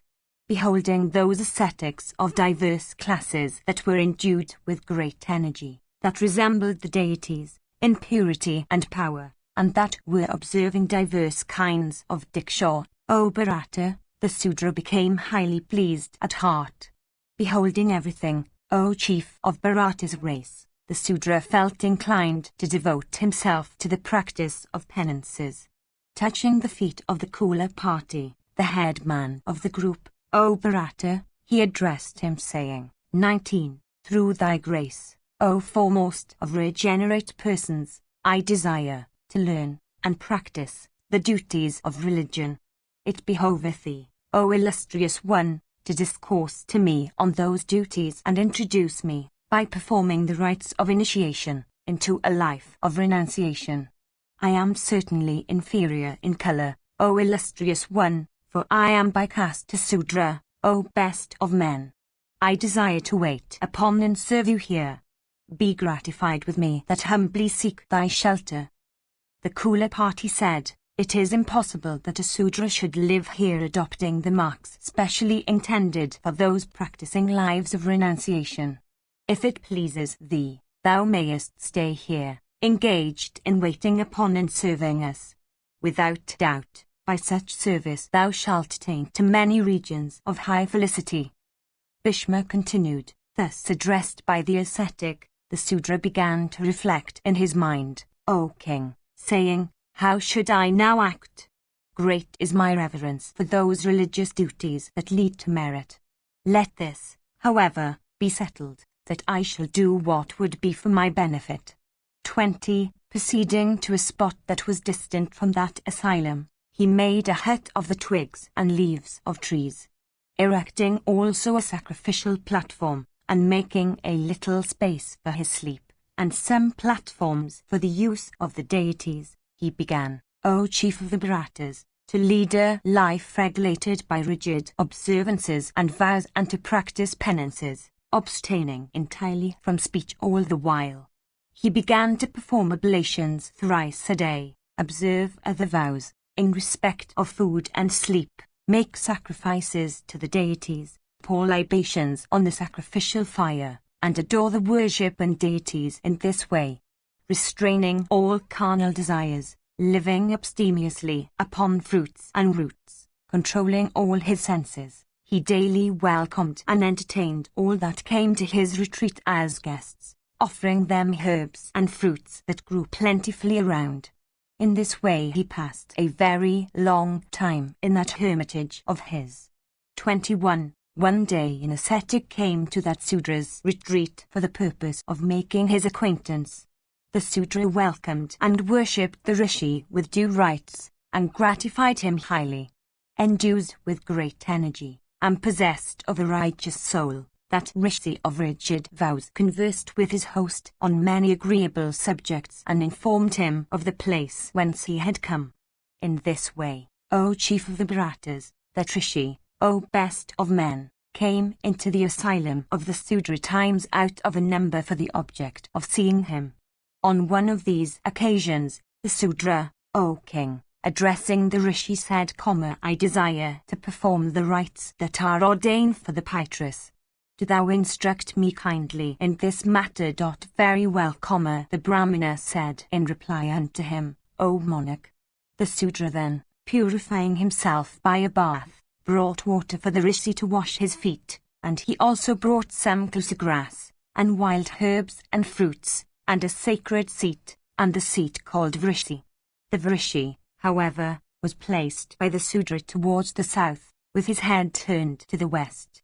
Beholding this, and knowing that it was against the ordinance, the Rishi addressed the Sudra, saying, Place the Vrishi with its head turned towards the east, and having purified thyself, do thou sit with thy face turned towards the north. The Sudra did everything as the Rishi directed.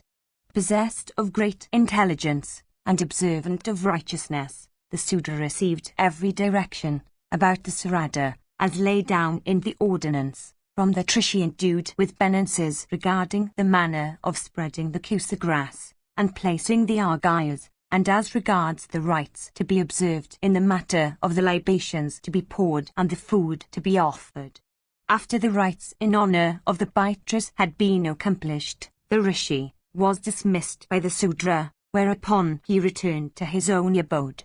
22. After a long time, the whole of which he passed in the practice of such penances and vows, the Sudra ascetic met with his death in those woods.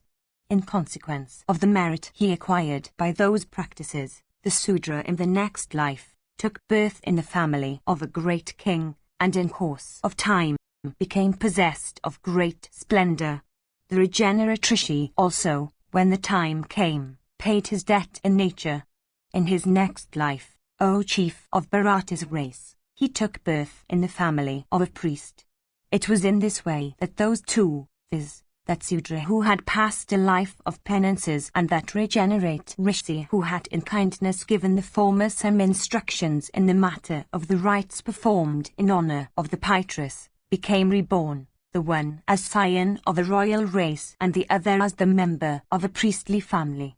Both of them began to grow and both acquired great knowledge in the usual branches of study. The Brahmana became well versed in the Vedas as also in the Atharvans. 23. In the matter, again, of all sacrifices ordained in the sutras, of that Vedanga which deals with religious rites and observances, astrology and astronomy. The reborn Rishi attained great excellence. In the Shanghai philosophy too he began to take great delight. Meanwhile, the reborn Sudra, who had become a prince, when his father, the king, died, performed his last rites, and after he had purified himself by accomplishing all the obsequial ceremonies, he was installed by the subjects of his father as their king on his paternal throne. But soon after his own installation as king, he installed the reborn Rishi as his priest. Indeed, having made the Brahmana his priest, the king began to pass his days in great happiness. He ruled his kingdom righteously and protected and cherished all his subjects. Every day, however, the king, on the occasion of receiving benedictions from his priest as also of the performance of religious and other sacred rites, smiled or laughed at him loudly. In this way, O monarch, the reborn Sudra, who had become a king, laughed at sight of his priest on numberless occasions. 24. The priest, marking that the king always smiled or laughed whenever he happened to cast his eyes on him, became angry. On one occasion he met the king in a place where there was nobody else. He pleased the king by agreeable discourse. Taking advantage of that moment, O chief of Bharata's race, the priest addressed the king, saying, O thou of great splendor, I pray thee to grant me a single boon. The king said, O best of regenerate persons, I am ready to grant thee 100 of boons. What dost thou say then of one only? From the affection I bear thee and the reverence in which I hold thee, there is nothing that I cannot give thee. The priest said, I desire to have only one boon. O king, thou hast been pleased with me. Swear that thou wouldest tell me the truth instead of any untruth. Bhishma continued, thus addressed by the priest, O Yudhishthira, the king said unto him, so be it. If what thou wouldest ask me be known to me, I shall certainly tell thee truly. If, on the other hand, the matter be unknown to me, I shall not say anything. The priest said, every day, on occasions of obtaining my benedictions, when, again, I am engaged in the performance of religious rites on thy behalf, on occasions also of the Homa and other rites of propitiation, why is it that thou laughest upon beholding me? Seeing thee laugh at me on all occasions, my mind shrinks with shame. I have caused thee to swear, O king, that thou wouldest answer me truly. It does not behove thee to say what is untrue. There must be some grave reason for thy behavior. Thy laughter cannot be causeless. Great is my curiosity to know the reason. Do thou speak truly unto me. The king said, when thou hast addressed me in this strain, O regenerate one, I am bound to enlighten thee, even if the matter be one that should not be divulged in thy hearing. I must tell thee the truth. Do thou listen to me with close attention, O regenerate one. Listen to me, O foremost of twice-born persons, as I disclose to thee what happened to us in our former births. I remember that birth. Do thou listen to me with concentrated mind. In my former life I was a Sudra employed in the practice of severe penances. Thou, O best of regenerate persons, wert a Rishi of austere penances. O sinless one, gratified with me, and impelled by the desire of doing me good, thou, O Brahmana, wert pleased to give me certain instructions in the rites I performed, on one occasion, in honor of my Pitris.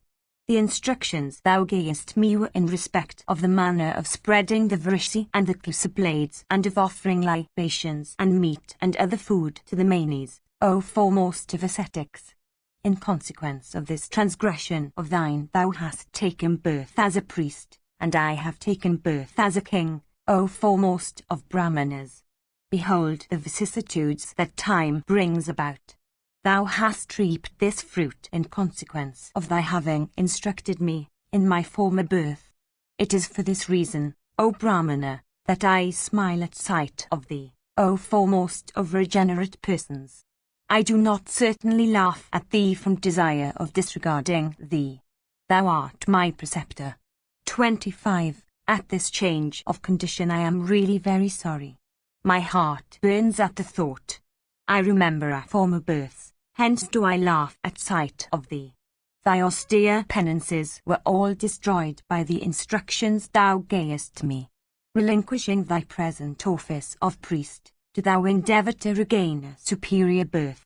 Do thou exert so that thou mayst not obtain in thy next life a birth meaner than thy present one. Take as much wealth as thou wishest, O learned Brahmana, and cleanse thy soul, O best of men.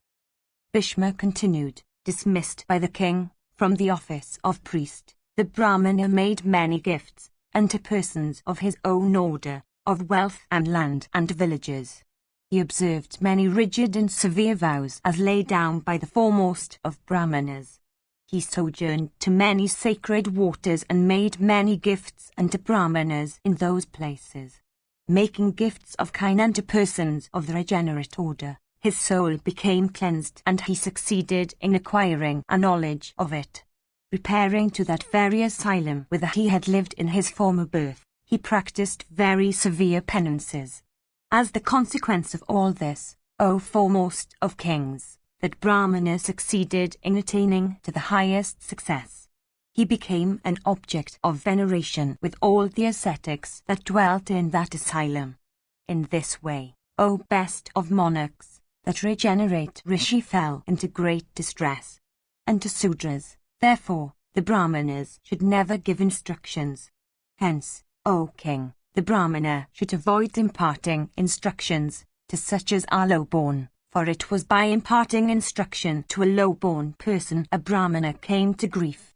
O best of kings, the Brahmana should never desire to obtain instruction from, or impart instruction to, a person that belongs to the lowest order. Brahmanas and Kshatriyas and Vaisyas, the three orders, are regarded as twice born.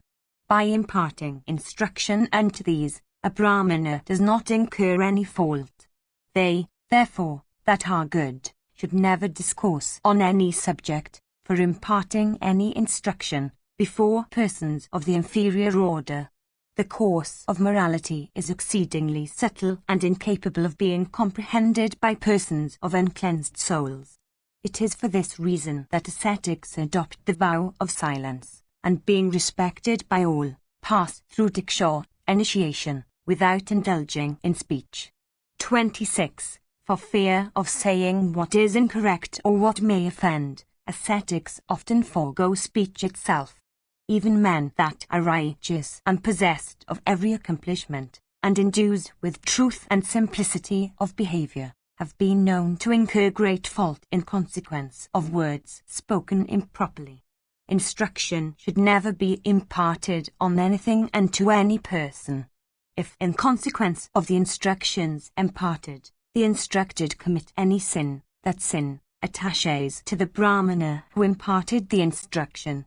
The man of wisdom, therefore, that desires to earn merit, should always act with wisdom. That instruction which is imparted in barter for money always pollutes the instructor. 27. Solicited by others, one should say only what is correct after settling it with the aid of reflection.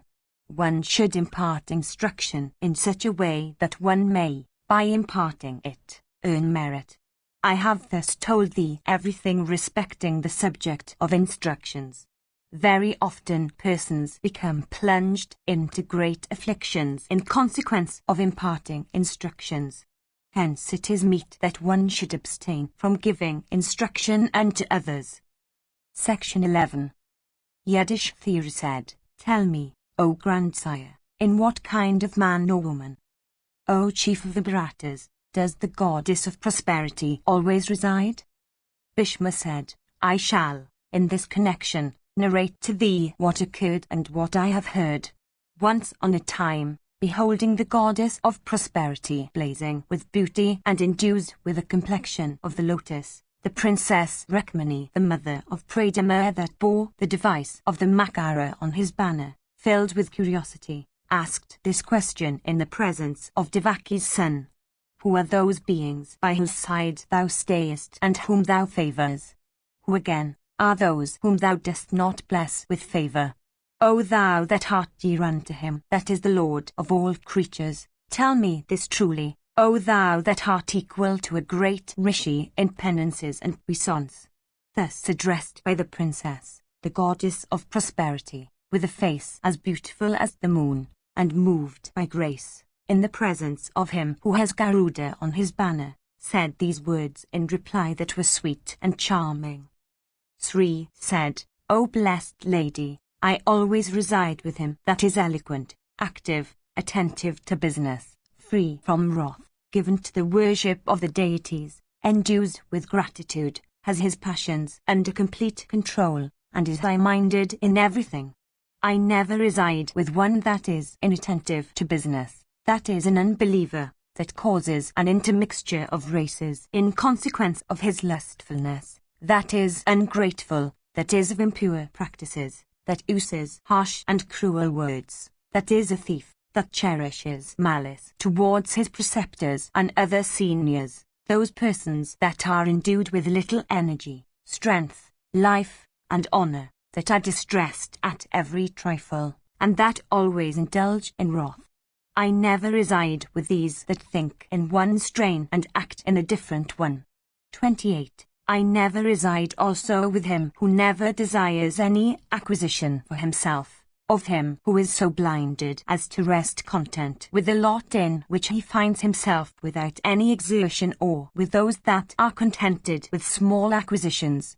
I reside with those that are observant of the duties of their own order, or those that are conversant with the duties of righteousness, or those that are devoted to the service of the aged, or those that have their passions under control, or those that are endued with cleansed souls, or those that observe the virtue of forgiveness, or those that are able and prompt in action, or with such women as are forgiving and self-restrained.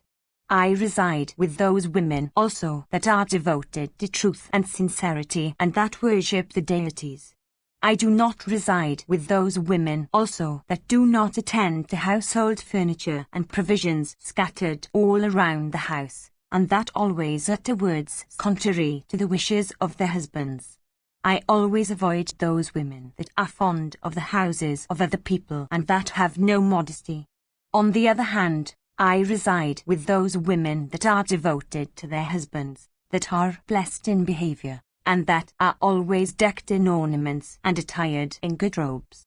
I always reside with those women that are truthful in speech, that are of handsome and agreeable features, that are blessed and that are endued with all accomplishments. I always avoid such women as are sinful and unclean or impure, as always lick the corners of their mouths, as have no patience or fortitude, and as are fond of dispute and quarrelling, as are given to much sleep, and as always lie down. I always reside in conveyances and the animals that drag them, in maidens, in ornaments and good vestments, in sacrifices, in clouds charged with rain, in full-blown lotuses, and in those stars that bespangle the autumnal firmament. I reside in elephants, in the cow-pen, in good seats, and in lakes adorned with full-blown lotuses. I live also in such rivers as babble sweetly in their course, melodious with the music of grains, having banks adorned with rows of diverse trees, and restored to by brahmanas and ascetics and others crowned with success. I always reside in those rivers also that have deep and large volumes of rolling waters rendered turbid by lions and elephants plunging into them for bathing or slaking their thirst. I reside also in infuriate elephants, in bovine bulls, in kings, on the throne and good men. I always reside in that house in which the inmate pours libation on the sacrificial fire and worships kine, brahmanas and the deities. I reside in that house where at the proper time offerings are made unto the deities, in course of worship. 29. I always reside in such brahmanas as are devoted to the study of the Vedas, in kshatriyas devoted to the observance of righteousness, in vaisyas devoted to cultivation, and the sudras devoted to their menial, service of the three upper classes. I reside, with a heart firm and unchangeable, in Narayana, in my embodied self. In him is righteousness in its perfection and full measure, devotion to the Brahmanas, and the quality of agreeableness. Can I not say, O Lady, that I do not reside in my embodied form, in any of these places that I have mentioned, except Narayana? That person in whom I reside in spirit increases in righteousness and fame and wealth and objects of desire. Section 12. Yudhishthira said, It behoveth, O king, to tell me truly which of the two viz. Man or woman derives the greater pleasure from an act of union with each other. Kindly resolve my doubt in this respect. Bhishma said, In this connection is cited this old narrative of the discourse between Banaswana and Sakra as a precedent illustrating the question. In days of yore there lived a king of the name of Banaswana. He was exceedingly righteous and was known as a royal sage. He was, however, childless, O chief of men, and therefore performed a sacrifice from desire of obtaining an issue. The sacrifice which that mighty monarch performed was the Agnishuta. In consequence of the fact that the deity of fire is alone adored in that sacrifice, this is always disliked by Indra. Yet it is the sacrifice that is desired by men when for the purpose of obtaining an issue they seek to cleanse themselves of their sins. 30. The highly blessed chief of the celestials, viz. Indra, learning that the monarch was desirous of performing the Agnishuta, began from that moment to look for the lackeys of that royal sage of well-restrained soul, for if he could succeed in finding some lackeys, he could then punish his disregarder. Notwithstanding all his vigilance, however, O king, Indra failed to detect any lackeys on the part of the high-souled monarch. Some time after, one day, the king went on a hunting expedition, saying unto himself, This, indeed, is an opportunity. Indra stupefied the monarch. The king proceeded alone on his horse, confounded because of the chief of the celestials having stupefied his senses. Afflicted with hunger and thirst, the king's confusion was so great that he could not ascertain the points of the compass. Indeed, afflicted with thirst, he began to wander hither and thither. He then beheld a lake that was exceedingly beautiful and was full of transparent water. Alighting from his steed, and plunging into the lake, he caused his animal to drink. Tying his horse then, whose thirst had been slaked, to a tree, the king plunged into the lake again for performing his ablutions. To his amazement he found that he was changed, by virtue of the waters, into a woman. Beholding himself thus transformed in respect of sex itself, the king became overpowered with shame. With his senses and mind completely agitated, he began to reflect with his whole heart in this strain: Alas, how shall I ride my steed? How shall I return to my capital? In consequence of the Agnishuta sacrifice, I have got 100 sons, all endued with great might, and all children of my own loins. Alas, thus transformed, what shall I say unto them?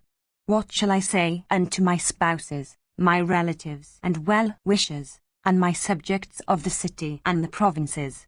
Rishis, conversant with the truths of duty and religion and other matters, say that mildness and softness and liability to extreme agitation are the attributes of women, and that activity, hardness, and energy are the attributes of men. Alas, my manliness has disappeared. For what reason has femininity come over me? In consequence of this transformation of sex, how shall I succeed in mounting my horse again? Having indulged in these sad thoughts, the monarch, with great exertion, mounted his steed and came back to his capital, transformed though he had been into a woman. His sons and spouses and servants, and his subjects of the city and the provinces, beholding that extraordinary transformation, became exceedingly amazed. Then that royal sage, that foremost of eloquent men, addressing them all, said, I had gone out on a hunting expedition, accompanied by a large force. Losing all knowledge of the points of the compass, I entered a thick and terrible forest, impelled by the fates. In that terrible forest, I became afflicted with thirst and lost my senses. I then beheld a beautiful lake abounding with fowl of every description. Plunging into that stream for performing my ablutions, I was transformed into a woman! Summoning then his spouses and counselors, and all his sons by their names, that best of monarchs transformed into a woman said unto them these words: Do ye enjoy this kingdom in happiness? As regards myself, I shall repair to the woods, ye sons. Having said so unto his children, the monarch proceeded to the forest. Arrived there, she came upon an asylum inhabited by an ascetic. By that ascetic the transformed monarch gave birth to a century of sons. Taking all those children of hers, she repaired to where her former children were, and addressing the latter, said, Ye are the children of my loins while I was a man. These are my children brought forth by me in this state of transformation. Ye sons, do ye all enjoy my kingdom together, like brothers born of the same parents. At this command of their parent, all the brothers, uniting together, began to enjoy the kingdom as their joint property. Beholding those children of the king all jointly enjoying the kingdom as brothers born of the same parents, the chief of the Celestials, filled with wrath, began to reflect, by transforming this royal sage into a woman I have, it seems, done him good instead of an injury. Saying this, the chief of the Celestials, viz., Indra of 100 sacrifices, assuming the form of a Brahmana, repaired to the capital of the king, and meeting all the children succeeded in disuniting the princes. He said unto them, Brothers never remain at peace even when they happen to be the children of the same father. The sons of the sage Kasyapa, viz., the deities and the Asuras, quarrelled with each other on account of the sovereignty of the three worlds. As regards ye princes, ye are the children of the royal sage Banaswana. These others are the children of an ascetic. The deities and the Asuras are children of even one common sire, and yet the latter quarrelled with each other. How much more, therefore, should you quarrel with each other? This kingdom that is your paternal property is being enjoyed by these children of an ascetic. With these words, Indra succeeded in causing a breach between them, so that they were very soon engaged in battle and slew each other. Hearing this, King Banaswana, who was living as an ascetic woman, burnt with grief and poured forth her lamentations. The Lord of the Celestials, viz., Indra, assuming the guise of a Brahmana, came to that spot where the ascetic lady was living, and meeting her, said, O thou that art possessed of a beautiful face, with what grief dost thou burn so that thou art pouring forth thy lamentations? Beholding the Brahmana, the lady told him in a piteous voice, 200 sons of mine, O regenerate one, have been slain by time. I was formerly a king, O learned Brahmana, and in that state had 100 sons. These were begotten by me after my own form, O best of regenerate persons. On one occasion I went on a hunting expedition. Stupefied, I wandered amidst a thick forest. Beholding at last a lake, I plunged into it. Rising, O foremost of Brahmanas, I found that I had become a woman. Returning to my capital, I installed my sons in the sovereignty of my dominions, and then departed for the forest. Transformed into a woman, I bore 100 sons to my husband, who is a high ascetic. All of them were born in the ascetic's retreat. I took them to the capital. My children, through the influence of time, quarrelled with each other, O twice-born one. Thus afflicted by destiny, I am indulging in grief. Indra addressed him in these harsh words. In former days, O lady, thou gavest me great pain, for thou didst perform a sacrifice that is disliked by Indra. Indeed, though I was present, thou didst not invoke me with honours. I am that Indra, O thou of wicked understanding. It is I with whom thou hast purposely sought hostilities. Beholding Indra, The royal sage fell at his feet, touching them with his head, and said, "Be gratified with me, O foremost of deities. The sacrifice of which thou speakest was performed from desire of offspring, and not from any wish to hurt thee. It behoveth thee therefore to grant me thy pardon." Indra, seeing the transformed monarch prostrate himself thus unto him, became gratified with him and desired to give him a boon. "Which of these sons, O king, dost thou wish should revive, those that were brought forth by thee transformed into a woman, or those that were begotten by thee in thy condition as a person of the male sex?" The ascetic lady, joining her hands, answered Indra, saying, "O Vasava, let those sons of mine come to life that were born by me as a woman." Filled with wonder at this reply, Indra once more asked the Ladi, "Why dost thou entertain less affection for those children of thine that were begotten by thee in thy form of a person of the male sex? Why is it that thou bearest greater affection for those children that were born by thee in thy transformed state? I wish to hear the reason of this difference in respect of thy affection. It behoveth thee to tell me everything." The lady said, "The affection that is entertained by a woman is much greater than that which is entertained by a man. Hence, it is, O Sakra, that I wish those children to come back to life that were born by me as a woman." Bhishma continued, thus addressed. Indra became highly pleased and said unto her, "O lady that art so truthful, let all thy children come back into life. Do thou take another boon, O foremost of kings, in fact, whatever boon thou likest.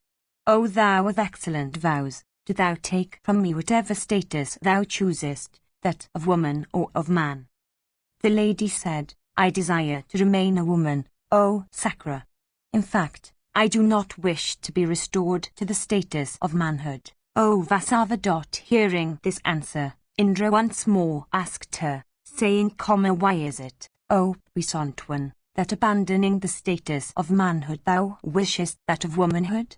Questioned thus, that foremost of monarchs transformed into a woman answered, "In acts of congress, the pleasure that women enjoy is always much greater than what is enjoyed by men. It is for this reason, O Sakra, that I desire to continue a woman, O foremost of the deities. Truly do I say unto thee that I derive greater pleasure in my present status of womanhood. I am quite content with the status of womanhood that I now have. Do thou leave me now, O Lord of heaven."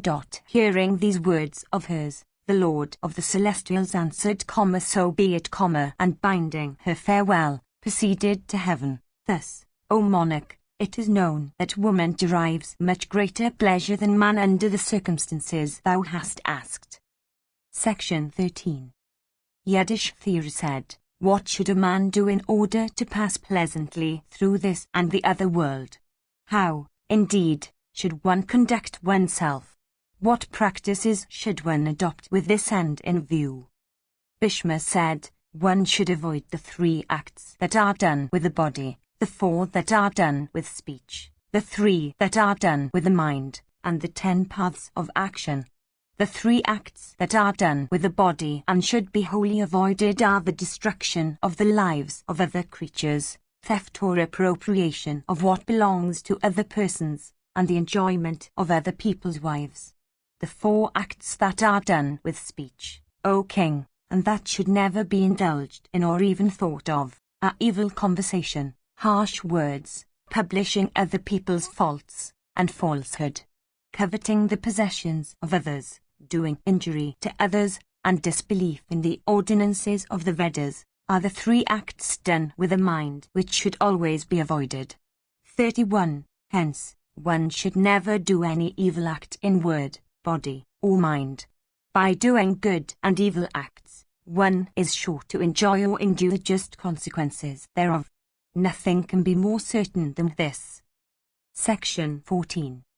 Yudhishthira said, "O son of the river Ganga, thou hast heard all the names of Meshwara, the Lord of the universe. Do thou tell us, O grandsire, all the names that are applied, O puissant one, unto him who is called Isa and Sambu. Do thou tell us all those names that are applied unto him who is called Vabru or Vast, him that has the universe for his form, him that is the illustrious preceptor of all the deities and the Asuras, that is called Swayambhu, self-creating, and that is the cause of the origin and dissolution of the universe. Do thou tell us also of the puissance of Mahadeva. Bhishma said, I am quite incompetent to recite the virtues of Mahadeva of highest intelligence. He pervades all things in the universe and yet is not seen anywhere. He is the creator of universal self and the prajna, knowing, self, and he is their master. All the deities, from Brahman to the Pisachas, adore and worship him. He transcends both Prakriti and Purusha. It is of him that Rishis, conversant with yoga and possessing a knowledge of the tattvas, think and reflect. He is indestructible and supreme Brahman. He is both existent and non-existent, agitating both Prakriti and Purusha by means of his energy. He created therefrom the universal lord of creatures, viz., Brahma. Who is that is competent to tell the virtues of that God of gods, that is endued with supreme intelligence? Man is subject to conception, in the mother's womb, birth, decrepitude, and death. Being such, what man like me is competent to understand Bhava? Only Narayana, O son, that bearer of the discus and the mace, can comprehend Mahadeva. He is without deterioration. He is the foremost of all beings in attributes. He is Vishnu, because of his pervading the universe. He is irresistible. Endued with spiritual vision, he is possessed of supreme energy. He sees all things with the eye of yoga. It is in consequence of the devotion of the high-souled Krishna to the illustrious Rudra whom he gratified, O Bharata, in the retreat of Vadari, by penances, that he has succeeded in pervading the entire universe. O King of Kings, it is through Maeswara of celestial vision that Vasudeva has obtained the attribute of universal agreeableness, an agreeableness that is much greater than what is possessed by all articles included under the name of wealth.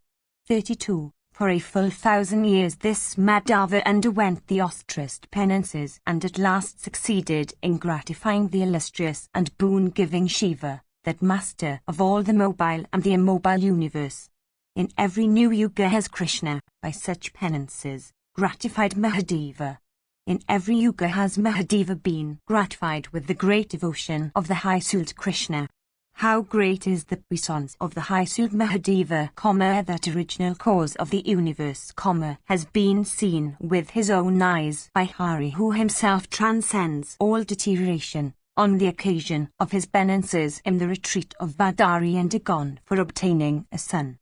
33. I do not, O Bharata, behold any one that is superior to Mahadeva. To expound the names of that God of gods fully and without creating the desire of hearing more, only Krishna is competent. This mighty armed one of Yadu's race is alone competent to tell the attributes of the illustrious Shiva. Verily, O King, only he is able to discourse on the puissance, in its entirety, of the supreme deity. Vaisampayana continued, having said these words, the illustrious Bhishma, the grandsire of the Kurus, addressing Vasudeva, said the following words, dealing with the subject of the greatness of Bhava, O monarch. Bhishma said, Thou art the master of all the deities and the Asuras. Thou art illustrious. Thou art Vishnu in consequence of thy pervading the whole universe. It behoveth thee to discourse on those subjects connected with Shiva of universal form about which Yudhishthira has asked me. In days of yore, the Rishi Dandi, sprung from Brahma, recited in Brahma's region and before Brahma himself the 1,000 names of Mahadeva. Do thou recite those names before this conclave, so that these rishis, endued with wealth of asceticism, observant of high vows, possessed of self-restraint, and numbering the island-born Krishna among them, may hear thee. Do thou discourse on the high blessedness of him who is immutable, who is always cheerful and happy, who is Hotri, who is the universal protector, who is creator of the universe, and who is called Mandin and Kapardin. 34. Vasudeva said, the very deities with Indra, and the grand Sai Brahma numbering among them, and the great Rishis also, are incompetent to understand the course of Mahadeva's acts truly and in all their details. Even he is the end which all righteous people attain. The very Adityas who are endued with subtle sight are unable to behold his abode. How then can one that is merely a man succeed in comprehending him? 35. I shall, therefore, truly recite to you some of the attributes of that illustrious slayer of Asuras, who is regarded as the lord of all sacrifices and vows. Vaisampayana continued, having said these words, the illustrious Vasudeva began his discourse on the attributes of the High Sult.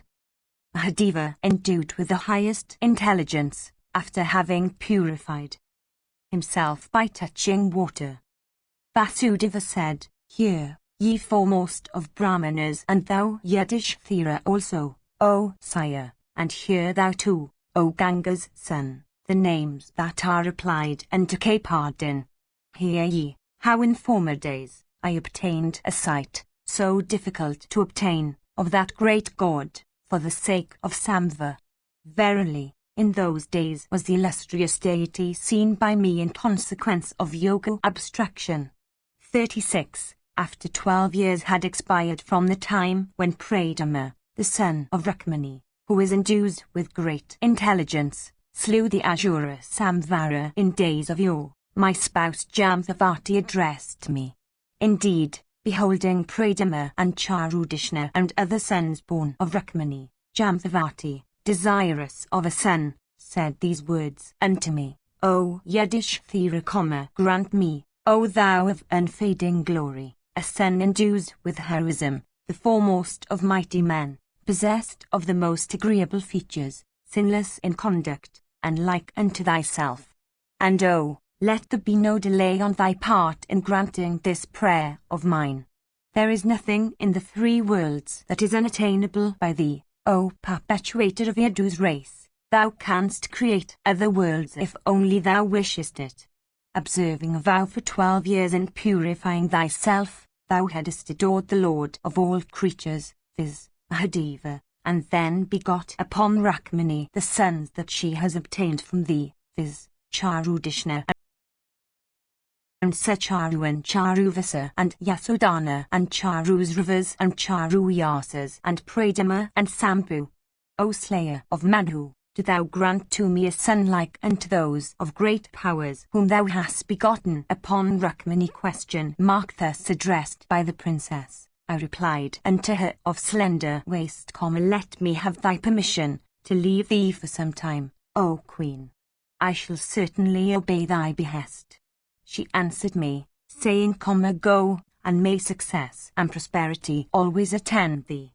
Let Brahma and Shiva and Kasyapa, the rivers, those deities that preside over the wind, the soil, all deciduous herbs, those khandas, rhymes, that are regarded as bearers of the libations poured in sacrifices, the rishis, earth, the oceans, the sacrificial presents, those syllables that are uttered for completing the cadences of Samans, the rikshas, the pitras, the planets, the spouses of the deities, the celestial maidens, the celestial mothers, the great cycles, Kine, Chandramas, Savitri, Agni, Savitri, the knowledge of the Vedas, the seasons, the year, small and big divisions of time, for example, the kshanas, the libas, the muhurtas, the nimshas, and the yugas in succession, protect thee, O Yadava, and keep thee in happiness, wherever thou mayst stay. Let no danger overtake thee on thy way, and let no heedlessness be thine, O sinless one. Thus blessed by her, I took her leave, bidding farewell unto the daughter of the Prince of Apes. Repairing then into the presence of that foremost of men, viz., my father, of my mother, of the king, and of Ahuka, I informed them of what the daughter of the prince of the Vidyadharas, in great affliction, had said unto me. Bidding them farewell with a sorrowful heart, I then repaired to Garda and to Rama of great might. These two cheerfully addressed me, saying, "Come, let thy penances increase without any obstruction." Having obtained the permission of all of them, I thought of Garuda. He immediately came to me and bore me to Himavat, at my bidding. Arrived at Himavat, I dismissed him. There on that foremost of mountains, I beheld many wonderful sights. I saw an excellent, wonderful, and agreeable retreat for the practice of penances. That delightful retreat was owned by the high Suldapamanyu, who was a descendant of Vyagrapada. That retreat is applauded and reverenced by the deities and the Gandharvas, and seemed to be covered with Vedic beauty. It was adorned with Davas and Kakubas and Kadamvas and Gokas, with Kuruvakas and Katakas and Jamvas and Patalas, with Banians and Varanikas and Vatsanabas and Vilwas, with Saralas and Kapithas and Pilas and Salas and Pamiras, with Vadaris and Kundas and Panagas and Asikas and Imras and Kovidaras and Champakas and Panasas, and with diverse other trees endued with fruits and flowers. And that retreat was also decked with the straight stems of the Musa Supianta. 37. Truly, that asylum was adorned with a diverse other kinds of trees and with a diverse kinds of fruits, forming the food of diverse kinds of birds. Heaps of ashes, of sacrificial fires, were thrown in proper places all around, which added to the beauty of the scene. It abounded with urus and apes and tigers and lions and leopards, with deer of diverse species and peacocks, and with cats and snakes. Indeed, large numbers of other animals also were seen there, as also buffaloes and bears. Delicious breezes constantly blew, bearing the melodious strains of celestial nymphs, the babblings of mountain rivulets and springs, the sweet notes of winged choristers, the gruntings of elephants, the delicious strains of kinnaras, and the auspicious voice of ascetics singing the samans, O hero, and diverse other kinds of music, rendered that retreat extremely charming. The very imagination cannot conceive another retreat as delightful as the one I beheld. There were also large houses in that asylum, intended for keeping the sacred fire, and covered all over with flowering creepers. It was adorned with the river Ganga of clear and sacred water. Indeed, the daughter of Janu always remained there. It was decked also with many ascetics who were the foremost of all righteous persons, who were endued with high souls, and who resembled fire itself in energy. 38. Some of those ascetics subsisted upon air and some upon water. Some were devoted to japa or the silent recitation of sacred mantras, and some were engaged in cleansing their souls by practicing the virtues of compassion, while some amongst them were yogins devoted to the abstraction of yoga meditation. Some amongst them subsisted upon smoke only, and some subsisted upon fire, and some upon milk. Thus was that retreat adorned with many foremost of regenerate persons. And some there were amongst them that had taken the vow of eating and drinking like kine comma, that is, by giving up the use of the hands at once. And some used only 2 pieces of stone for husking their grain, and some used their teeth only for that purpose. And some subsisted by drinking only the rays of the moon, and some by drinking only froth. And some had betaken themselves to vow of living like deer. 39. And some there were that lived upon the fruits of the ficus religiosa, and some that used to live upon water. And some dressed themselves in rags, and some in animal skins, and some in barks of trees.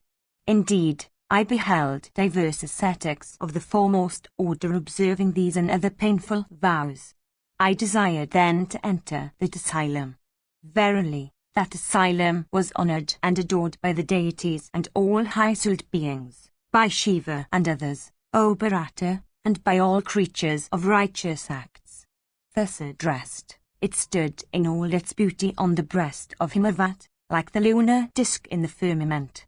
The monks sported there with the snake, and the tiger with the deer, like friends, forgetting their natural enmity, in consequence of the energy of those ascetics of blazing penances and for their proximity to these high-souled ones. In that foremost of asylums, which was delightful to all creatures, inhabited by many foremost of Brahmanas fully conversant with the Vedas and their branches, and by many high-souled rishis celebrated for the difficult vows they observed, I saw, as soon as I entered, a puissant rishi with matted locks on head and dressed in rags, who seemed to blaze forth like fire with his penances and energy. Waited upon by his disciples and possessed of tranquil soul, that foremost of Brahmanas was young in aspect. His name was Upamanyu. And to me, who bowed unto him with a nod of the head, he said, Welcome art thou, O thou of eyes like lotus petals. Today, by this visit of thine, we see that our penances have borne fruit. Thou art worthy of our adoration, but thou adorest us still. Thou art worthy of being seen, but thou desirest to see me. Joining my hands I addressed him the usual inquiries respecting the well-being of the animals and birds that resided in his asylum, of the progress of his righteousness, and of his disciples. The illustrious Upamanyu then addressed me in words that were exceedingly sweet and delightful. Thou shalt, O Krishna, obtain without doubt a son like unto thyself. Betaking thyself to severe penances, do thou gratify Isana, the Lord of all creatures. That divine master, O Adhiksha, sporteth here with his spouse by his side. O Janardana, it was here that the deities with all the rishis, in days of yore, gratified that foremost of deities by their penances and brahmacharya and truth and self-restraint, and succeeded in obtaining the fruition of many high desires.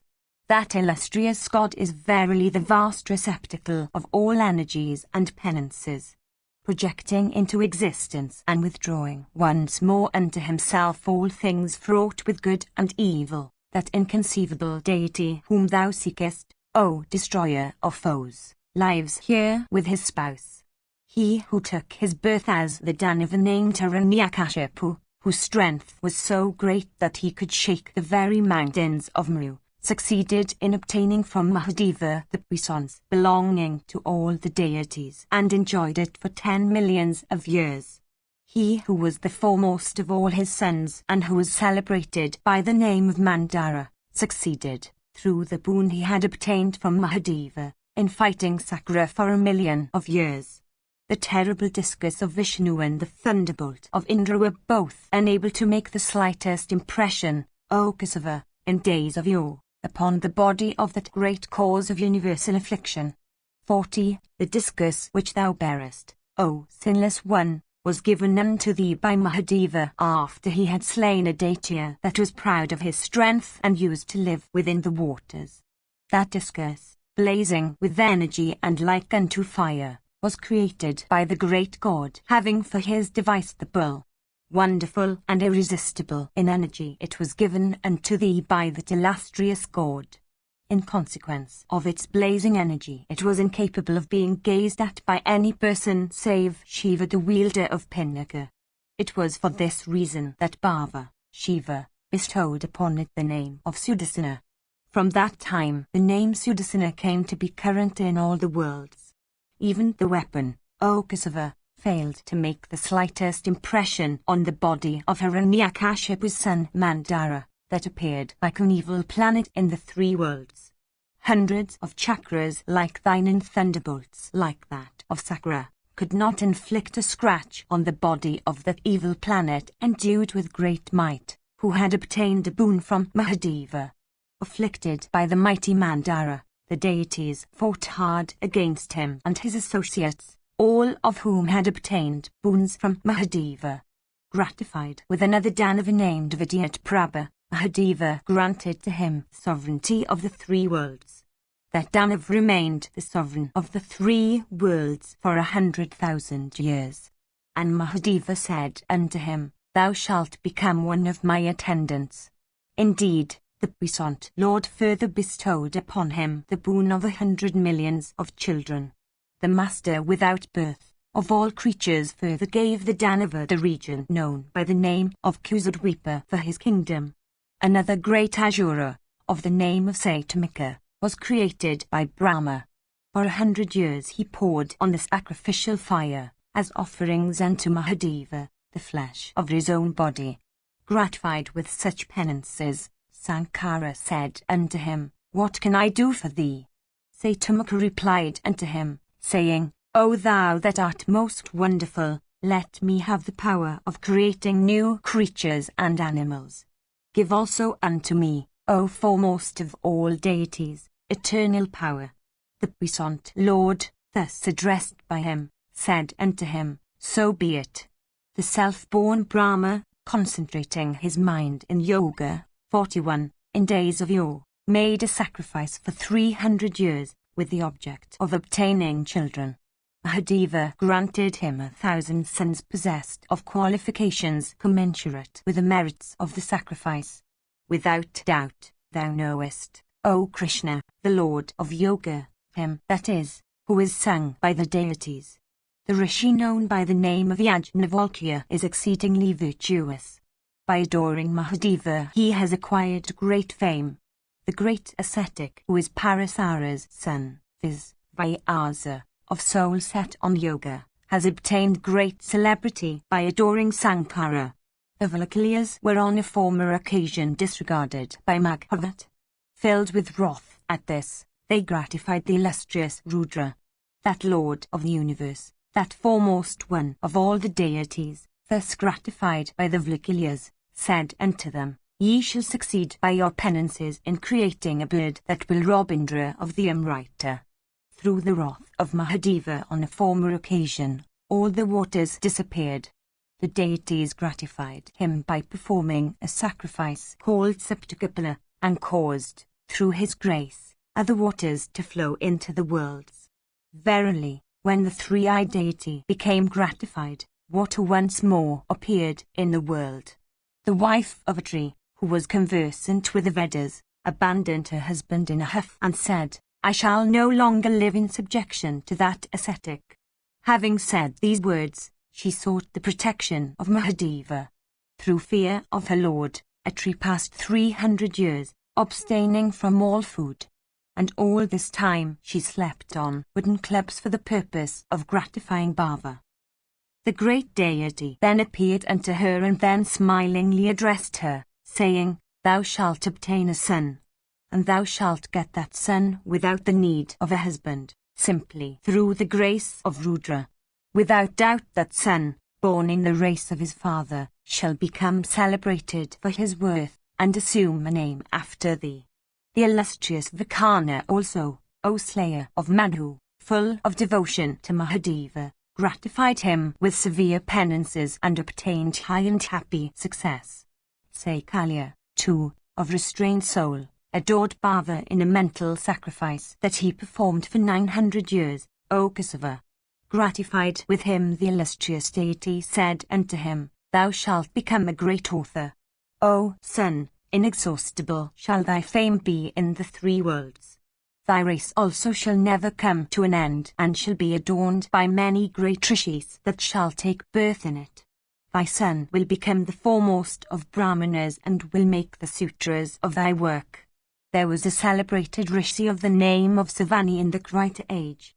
Here, in this asylum, he underwent severe penances for 6,000 years. The illustrious Rudra said, I am gratified with thee, O sinless one. Without being subject to decrepitude or death, thou shalt become an author celebrated through all the worlds. In days of yore, Sakra, also, Impranasi, filled with devotion, O Janardana, adored Mahadeva who has empty space alone for his garments and who is smeared with ashes as an agreeable unguent. Having adored Mahadeva thus, he obtained the sovereignty of the celestials. Narada also, in days of yore, adored the great Bhava with devotion of heart. Gratified with him, Mahadeva, that preceptor of the celestial preceptor, said these words, No one shall be thy equal in energy and penances.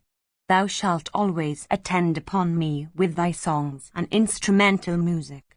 Here also, O Madhava, how in former times I succeeded in obtaining a sight of that God of gods, that Master of all creatures, O Lord.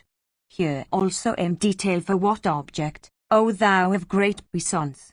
I invoked with restrained senses and mind that illustrious deity endued with supreme energy. I shall, O sinless one, tell thee with full details all that I succeeded in obtaining from that God of gods, viz. Mahabharata. In ancient times, viz. Krita age, O son, there was a rishi of great fame, named Mahabharata. He was celebrated for his knowledge and mastery over the Vedas and their branches. I was born as the son of that rishi, and Dharmya took birth as my younger brother. On the certain occasion, Madhava, accompanied by Dharmya, I came upon the asylum of certain rishis of cleansed souls. There I beheld a cow that was being milked. I saw the milk, and it appeared to me to resemble and right to itself in taste. I then came home, and impelled by childishness, I addressed my mother and said, "Give me some food prepared with milk." There was no milk in the house, and accordingly my mother was much grieved at my asking for it. My mother took a piece of rice cake and boiled it in water, Madhava. The water became whitened, and my mother placed it before us, saying that it was milk, and bade us drink it. I had before the drunk milk on one occasion, for my father had, at the time of a sacrifice, taken me to the residence of some of our great kinsmen. A celestial cow, who delights the deities, was being milked on that occasion. Drinking her milk that resembled and righter in taste, I knew what the virtues are of milk. I therefore at once understood the origin of the substance that my mother offered me, telling me that it was milk. Verily, the taste of that cake, O son, did not afford me any pleasure whatever. Impelled by childishness, I then addressed mother, saying, "This, O mother, that thou hast given me is not any preparation of milk." Filled with grief and sorrow at this, and embracing me from parental affection and smelling my head, O Madhava, she said unto me, "Whence, O child, can ascetics of cleansed souls obtain food prepared with milk? Such men always reside in the forest and subsist upon bulbs and roots and fruits. Whence shall we who live by the banks of rivers that are the resort of the Vlagilias, we who have mountains and forest for our home, whence, indeed, O child, shall we obtain milk? We, dear child, live, sometimes, on air and sometimes on water. We dwell in asylums in the midst of forests and woods. We habitually abstain from all kinds of food that are taken by persons living in villages and towns. We are accustomed to only such food as is supplied by the produce of the wilderness. There cannot be any milk, O child, in the wilderness where there are no offspring of Zorabi. 42. Dwelling on the banks of rivers, or in caves, or on mountain breasts, or in tethers and other places of the kind, we pass our time in the practice of penances and the recitation of sacred mantras, Shiva being our highest refuge. Without gratifying the boon-giving Sthanu of unfading glory, him, that is, who has 3 eyes, whence, O child, can one obtain food prepared with milk and good robes and other objects of enjoyment in the world? Do thou devote thyself, O dear son, to Sankara with thy whole soul.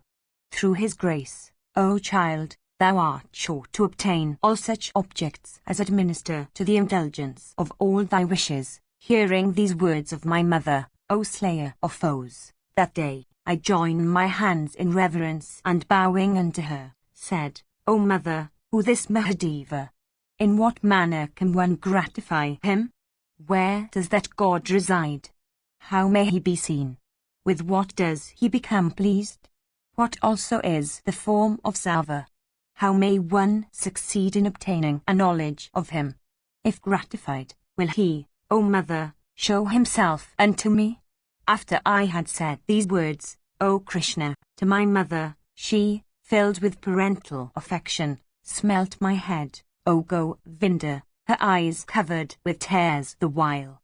Gently patting my body, O slayer of Madhu, my mother, adopting a tone of great humility, addressed me in the following words, O best of the deities. My mother said, Mahadeva is exceedingly difficult to be known by persons of uncleansed souls. These men are incapable of bearing him in their hearts or comprehending him at all. They can retain him in their minds.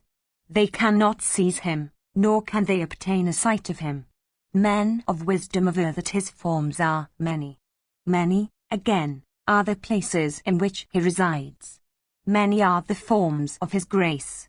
Who is there that can understand in their details the acts, which are all excellent, of Isa, or of all the forms that he has assumed in days of yore? Who can relate how Sava sports and how he becomes gratified? Mahabharata of universal form resides in the hearts of all creatures. While Munis discoursed on the auspicious and excellent acts of his honor, I have heard from them how, impelled by compassion towards his worshippers, he grants them a sight of his person. For the purpose of showing a favor unto the Brahmanas, the denizens of heaven have recited for their information the diverse forms that were assumed by Mahadeva in days of yore. Thou hast asked me about these. I shall recite them to thee, O son. My mother continued, Bhava assumes the forms of Brahma and Vishnu and the chief of the celestials of the Rudras, the Adityas, and the Aswins, and of those deities that are called Viswadevas. He assumes the forms also of men and women, of pretas and pisachas, of kairatas and savaras, and of all aquatic animals. That illustrious deity assumes the forms of also those savaras that dwell in the woods and forests. He assumes the forms of tortoises and fishes and conches. He it is that assumes the forms of those coral sprouts that are used as ornaments by men. He assumes also the forms of yakshas, rakshasas and snakes, of daityas and danavas. Indeed, the illustrious God assumes the forms of all creatures too that live in holes. He assumes the forms of tigers and lions and deer, of wolves and bears and birds, of owls and of jackals as well. He it is that assumes the forms of swans and crows and peacocks, of chameleons and lizards and storks. He it is that assumes the forms of cranes and vultures and chakravakas. Verily, he it is that assumes the forms of chasas and of mountains also.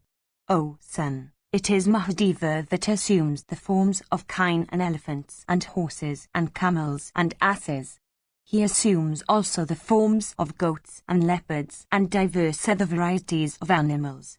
It is Bhava who assumes the forms of diverse kinds of birds of beautiful plumage. It is Mahadeva who bears the forms of persons with sticks and those with umbrellas and those with calabashes among Brahmanas.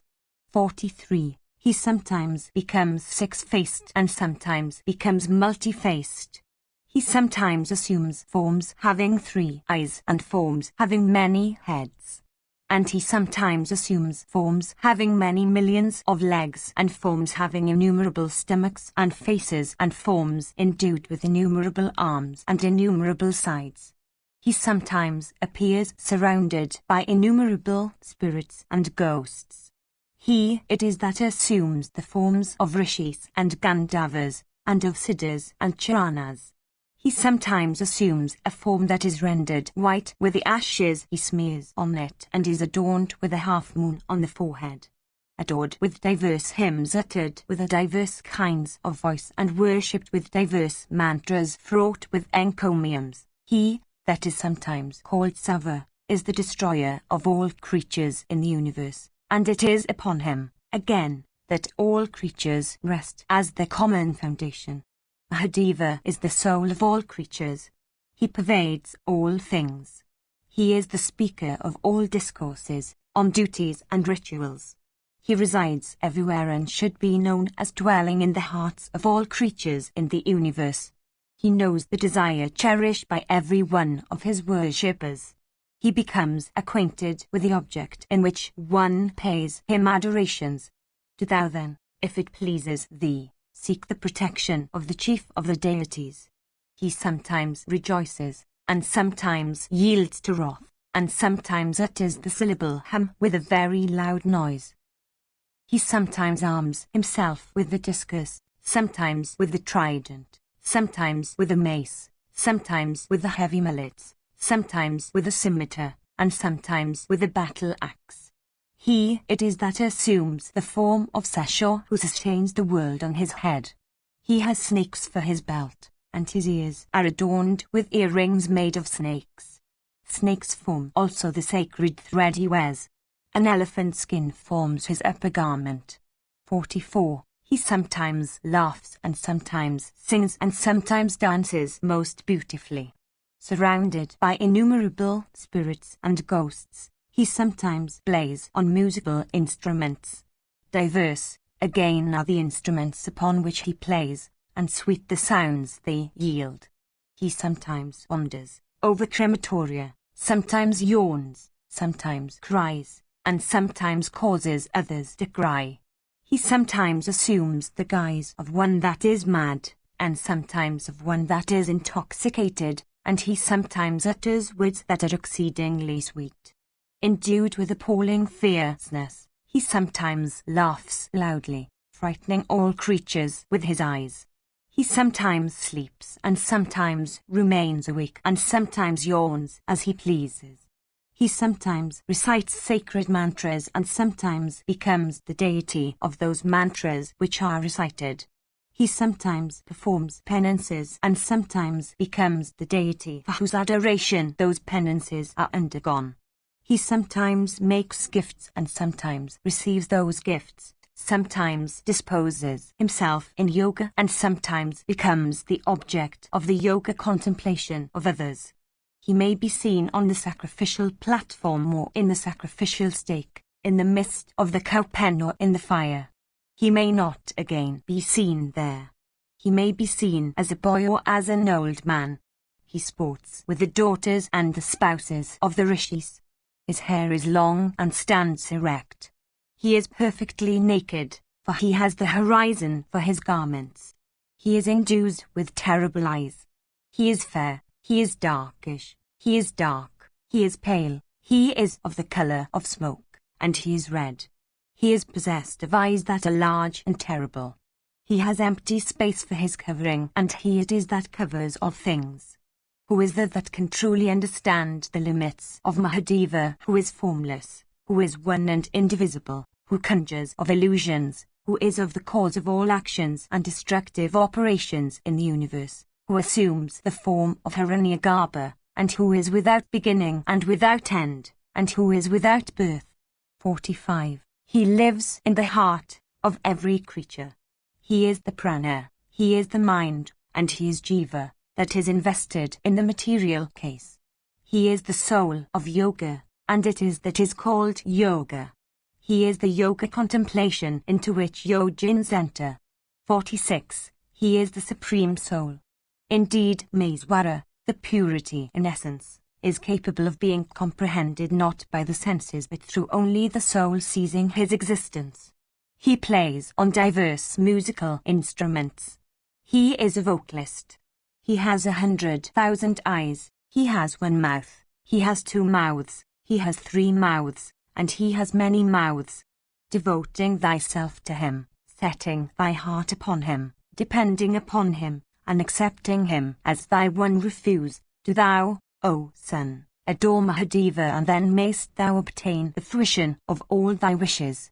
Hearing those words of my mother, O slayer of foes, from that day my devotion was directed to Mahadeva, having nothing else for its object. I then applied myself to the practice of the ostrich penances for gratifying Sankara. For 1,000 years I stood on my left toe. After that I passed 1,000 years, subsisting only upon fruits. The next 1,000 years I passed, subsisting upon the fallen leaves of trees. The next 1,000 years I passed, subsisting upon water only. After that I passed 700 years, subsisting on air alone. In this way, I adored Mahadeva for a full 1,000 years of the celestials. After this, the puissant Mahadeva, the master of all the universe, became gratified with me. Desirous of ascertaining whether I was solely devoted to him and him alone, he appeared before me in the form of Sakra, surrounded by all the deities. As the celebrated Sakra, he had 1,000 eyes on his person and was armed with a thunderbolt. And he rode on an elephant whose complexion was of the purest white, with eyes red, ears folded, the temporal juice trickling down his cheeks, with trunk contracted, terrible to look at, and endued with 4 tusks.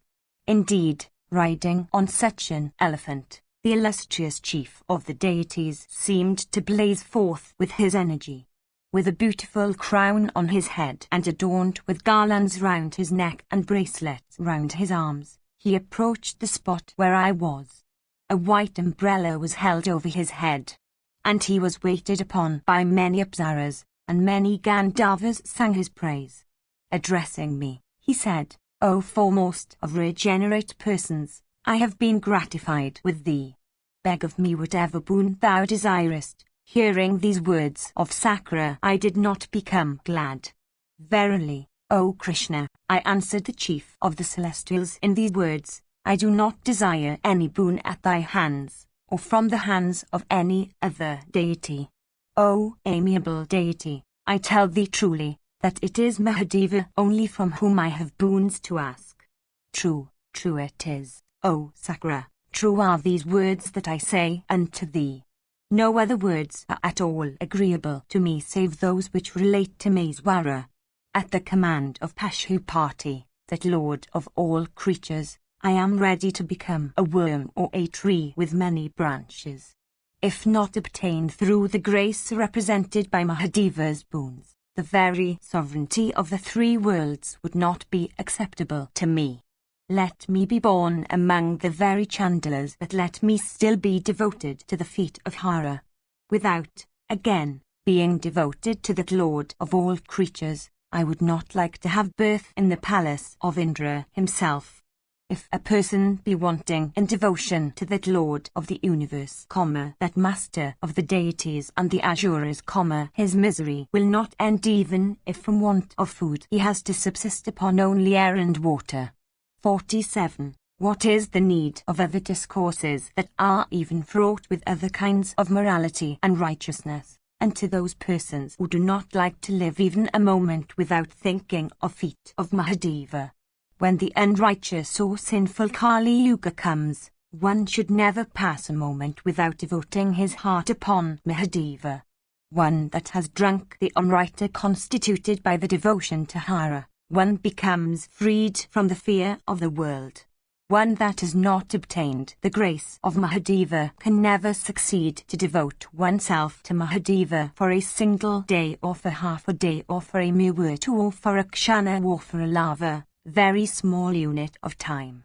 At the command of Mahadeva I shall cheerfully become a worm or an insect, but I have no relish for even the sovereignty of the 3 worlds, if bestowed by thee, O Sakra. At the word of Hara I would become even a dog. In fact, that would accord with my highest wish. If not given by Mahabharata, I would not have the sovereignty of the very deities. I do not wish to have this dominion of the heavens. I do not wish to have the sovereignty of the celestials. I do not wish to have the region of Brahma. Indeed, I do not wish to have that cessation of individual existence which is called emancipation and which involves a complete identification with Brahma. But I want to become the slave of Hara. As long as that Lord of all creatures, the illustrious Mahisa, with crown on his head and body possessed of the pure white complexion of the lunar disk, does not become gratified with me, so long shall I cheerfully bear all those afflictions, due to 100 repetitions of decrepitude, death and birth, that befall to the lot of embodied beings. What person in the universe can obtain tranquility, without gratifying Rudra that is freed from decrepitude and death, that is endued with the effulgence of the sun, the moon, or the fire, that is the root or original cause of everything real and unreal in the three worlds, and that exists as one and indivisible entity. If, in consequence of my faults, rebirths be mine, I shall, in those new births, devote myself solely to Bhava. Indra said, "What reason canst thou assign for the existence of a supreme being, or for his being the cause of all causes?" Abhimanyu said, "I solicit boons from that great deity named Shiva, whom Metras of Brahma have described as existent and non-existent, manifest and unmanifest, eternal or immutable, one and many. I solicit boons from him who is without beginning and middle and end, who is knowledge and puissance, who is inconceivable and who is the supreme soul. I solicit boons from him whence comes all puissance, who has not been produced by any one, who is immutable, and who, though himself unsprung from any seed, is the seed of all things in the universe. I solicit boons from him who is blazing effulgence, beyond darkness, who is the essence of all penances, who transcends all faculties of which we are possessed and which we may devote for the purpose of comprehending him, and by knowing whom every one becomes freed from grief or sorrow.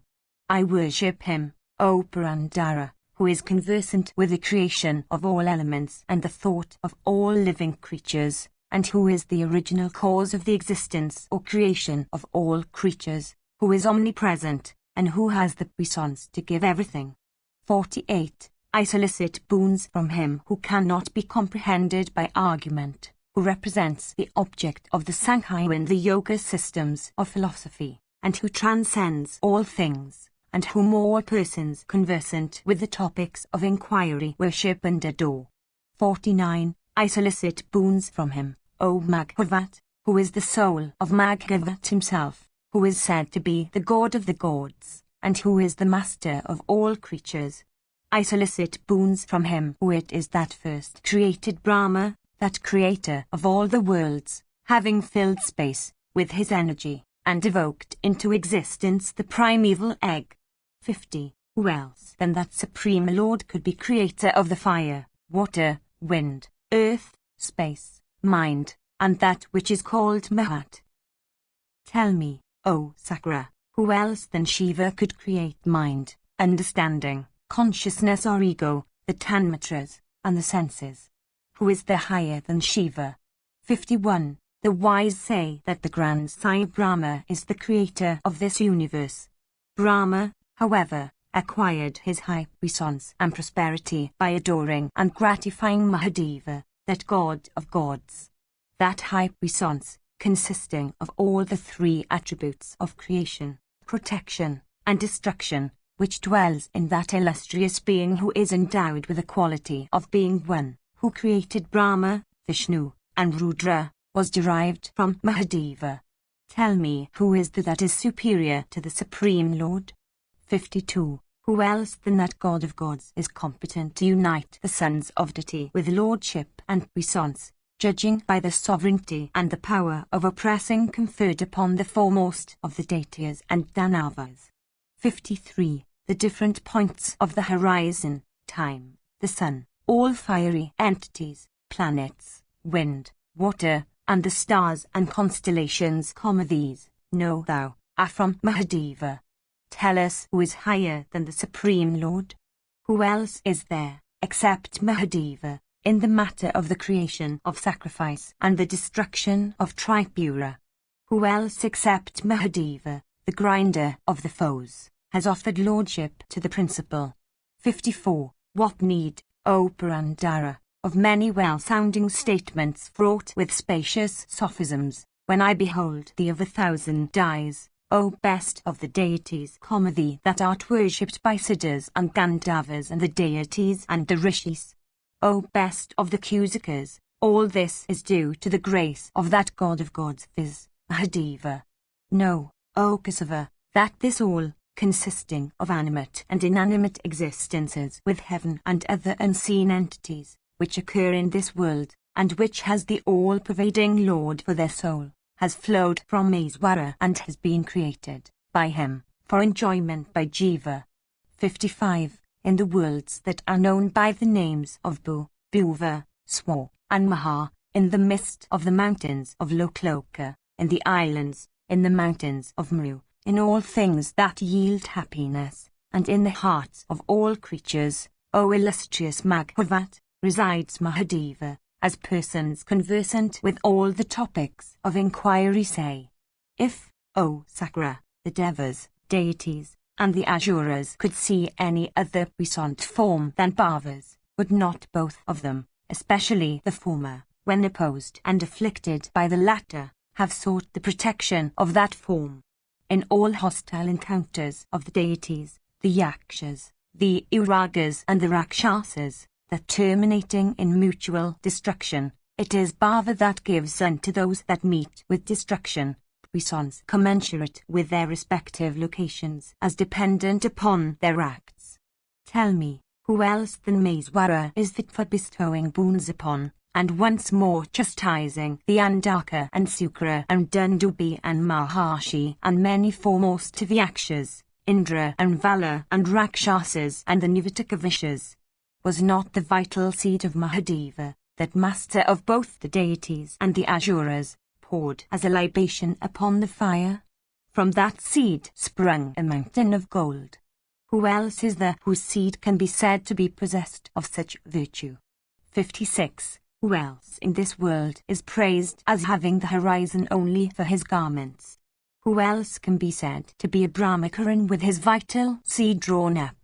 Who else is there that has half his body occupied by his dear spouse? 57. Who else is there that has been able to subjugate Kama, the god of desire?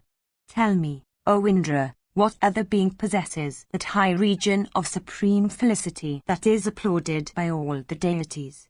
Who else has the crematorium as his sporting ground? Who else is there that is so praised for his dancing, whose puissance and worship remain immutable? Who else is there that sports with spirits and ghosts? Tell me, O deity, who else has associate that are possessed of strength like his own and that are, therefore, proud of that strength or puissance? 58. Who else is there whose status is applauded as unchangeable and worshipped with reverence by the three worlds? Who else is there that pours rain, gives heat, and blazes forth in energy? From whom else do we derive our wealth of herbs? Who else upholds all kinds of wealth?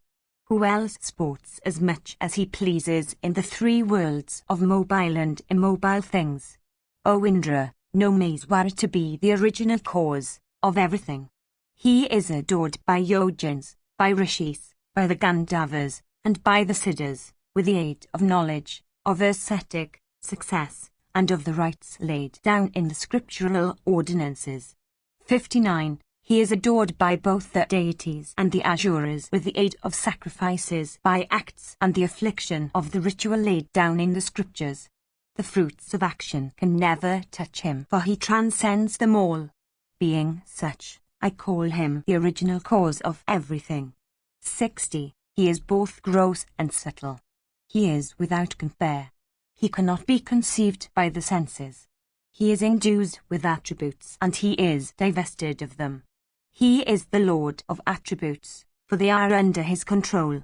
Even such is the place that is Maeswara's. He is the cause of the maintenance and the creation of the universe. He is the cause of the universe and the cause also of its destruction. He is the past, the present, and the future. He is the parent of all things. Verily, he is the cause of everything. He is that which is mutable. He is the unmanifest. He is knowledge. He is ignorance. He is every act. He is every omission. He is righteousness, and he is unrighteousness. Him, O Sakra, do I call the cause of everything. Behold, O Indra, in the image of Mahadeva the indications of both the sexes. That god of gods, viz., Rudra, that cause of both creation and destruction, displays in his form the indications of both the sexes as the one cause of the creation of the universe.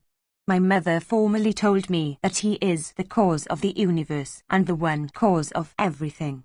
There is no one that is higher than Isa, O Sakra. If it pleases thee, do thou throw thyself on his kindness and protection.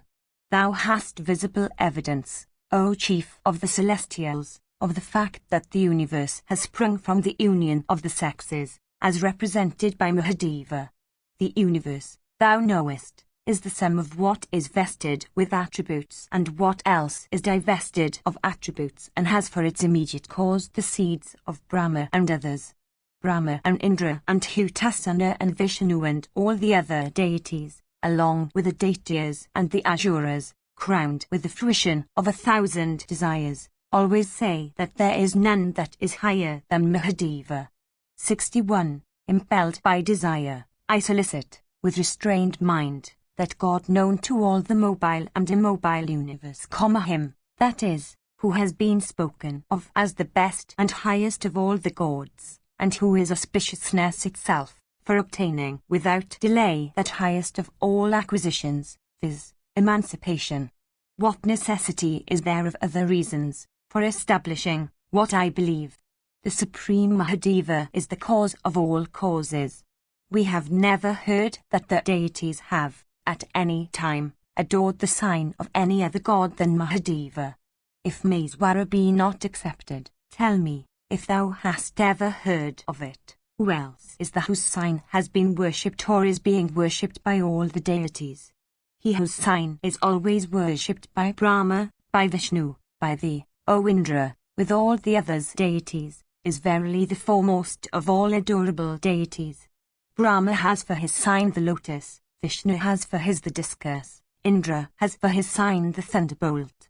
But the creatures of the world do not bear any of the signs that distinguish these deities. On the other hand, all creatures bear the signs that mark Mahadeva and his spouse. Hence, all creatures must be regarded as belonging to Maheswara. All creatures of the feminine sex have sprung from him as nature as their cause, and hence it is they bear the mark of femininity that distinguishes them, while all creatures that are masculine, having sprung from Shiva, bear the masculine mark that distinguishes Shiva. That person who says that there is, in the three worlds with their mobile and immobile creatures, any other cause than the Supreme Lord, and that which is not marked with the mark of either Mahadeva or his spouse, should be regarded as very wretched and should not be counted among the creatures of the universe. Every being with a mark of the masculine sex should be known to be of Isana, while every being with a mark of the feminine sex should be known to be of a man. This universe of mobile and immobile creatures is provided by two kinds of forms, viz., male and female. It is from Mahadeva that I wish to obtain boons. Failing in this, O Kausika, I would rather prefer dissolution itself. Go or remain, O Sakra, as thou, O slayer of valor, desirest. I wish to have boons or curses from Mahadeva. No other deity shall I ever acknowledge, nor would I have from any other deity the fruition of all my wishes. Having said these words unto the chief of the celestials, I became overwhelmed with grief at the thought of Mahadeva not having been gratified with me, notwithstanding my severe austerities. Within the twinkling of an eye, however, I saw the celestial elephant I had beheld before me transformed into a bull as white as a swan, or the jasmine and pubescence, or a stalk of the lotus or silver, or the ocean of milk. Of huge body, the hair of its tail was black and the hue of its size was tawny like that of honey. Its horns were hard as adamant and had the colour of gold. With their very sharp ends, whose hue was a mild red, the bull seemed to tear the earth. The animal was adorned all over with ornaments made of the purest gold. Its face and hoofs and nose and ears were exceedingly beautiful, and its waist too exceedingly well formed. Its flanks were possessed of great beauty, and its neck was very thick. Its whole form was exceedingly agreeable and beautiful to look at. Its hump shone with great beauty and seemed to occupy the whole of its shoulder joint. And it looked like the summit of a mountain of snow, or like a cliff of white clouds in the sky. Upon the back of that animal I beheld seated the illustrious Mahadeva with his spouse Sama.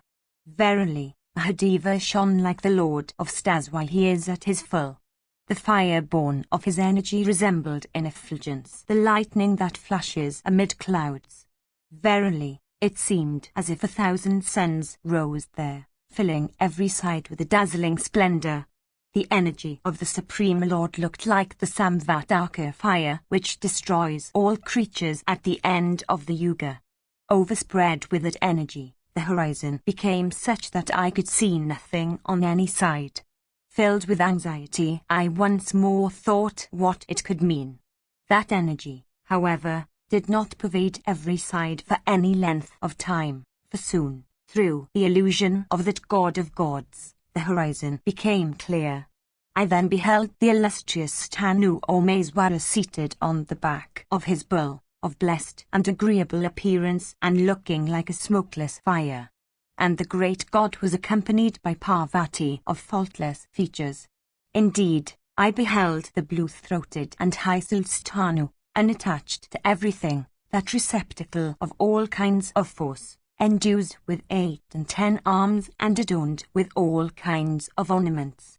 Clad in white vestments, he wore white garlands, and had white unguents smeared upon his limbs. The colour of his banner, irresistible in the universe, was white. The sacred thread round his person was also white. He was surrounded with associates, all possessed with prowess equal to his own, who were singing or dancing or playing on diverse kinds of musical instruments. A crescent moon, of pale hue, formed his crown, and placed on his forehead it looked like the moon that rises in the autumnal firmament. He seemed to dazzle with splendor, in consequence of his 3 eyes that looked like 3 suns. The garland of the purest white, that was on his body, shone like a wreath of lotuses, of the purest white, adorned with jewels and gems. I also beheld, O Govinda, the weapons in their embodied forms and fraught with every kind of energy, that belonged to Bhava of immeasurable prowess. The high-souled deity held a bow whose hues resembled those of the rainbow. That bow is celebrated under the name of the Pinaka and is in reality a mighty snake.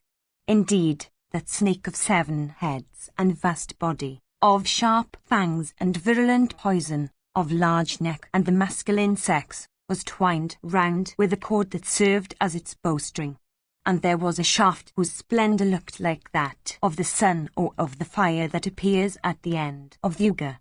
Verily, that shaft was the excellent Pasupata, that mighty and terrible weapon, which is without a second, indescribable for its power, and capable of striking every creature with fear.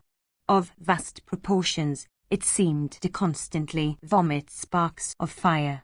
Possessed of 1 foot, of large teeth, and 1,000 heads and 1,000 stomachs, it has 1,000 arms, 1,000 tongues, and 1,000 eyes. Indeed, it seemed to continually vomit fire. O thou with mighty arms, that weapon is superior to the Brahma, the Narayana, the Indra, the Agnya, and the Varuna weapons. Verily, it is capable of neutralizing every other weapon in the universe. It was with that weapon that the illustrious Mahadeva had in days of yore burnt and consumed in a moment the triple city of the Asuras.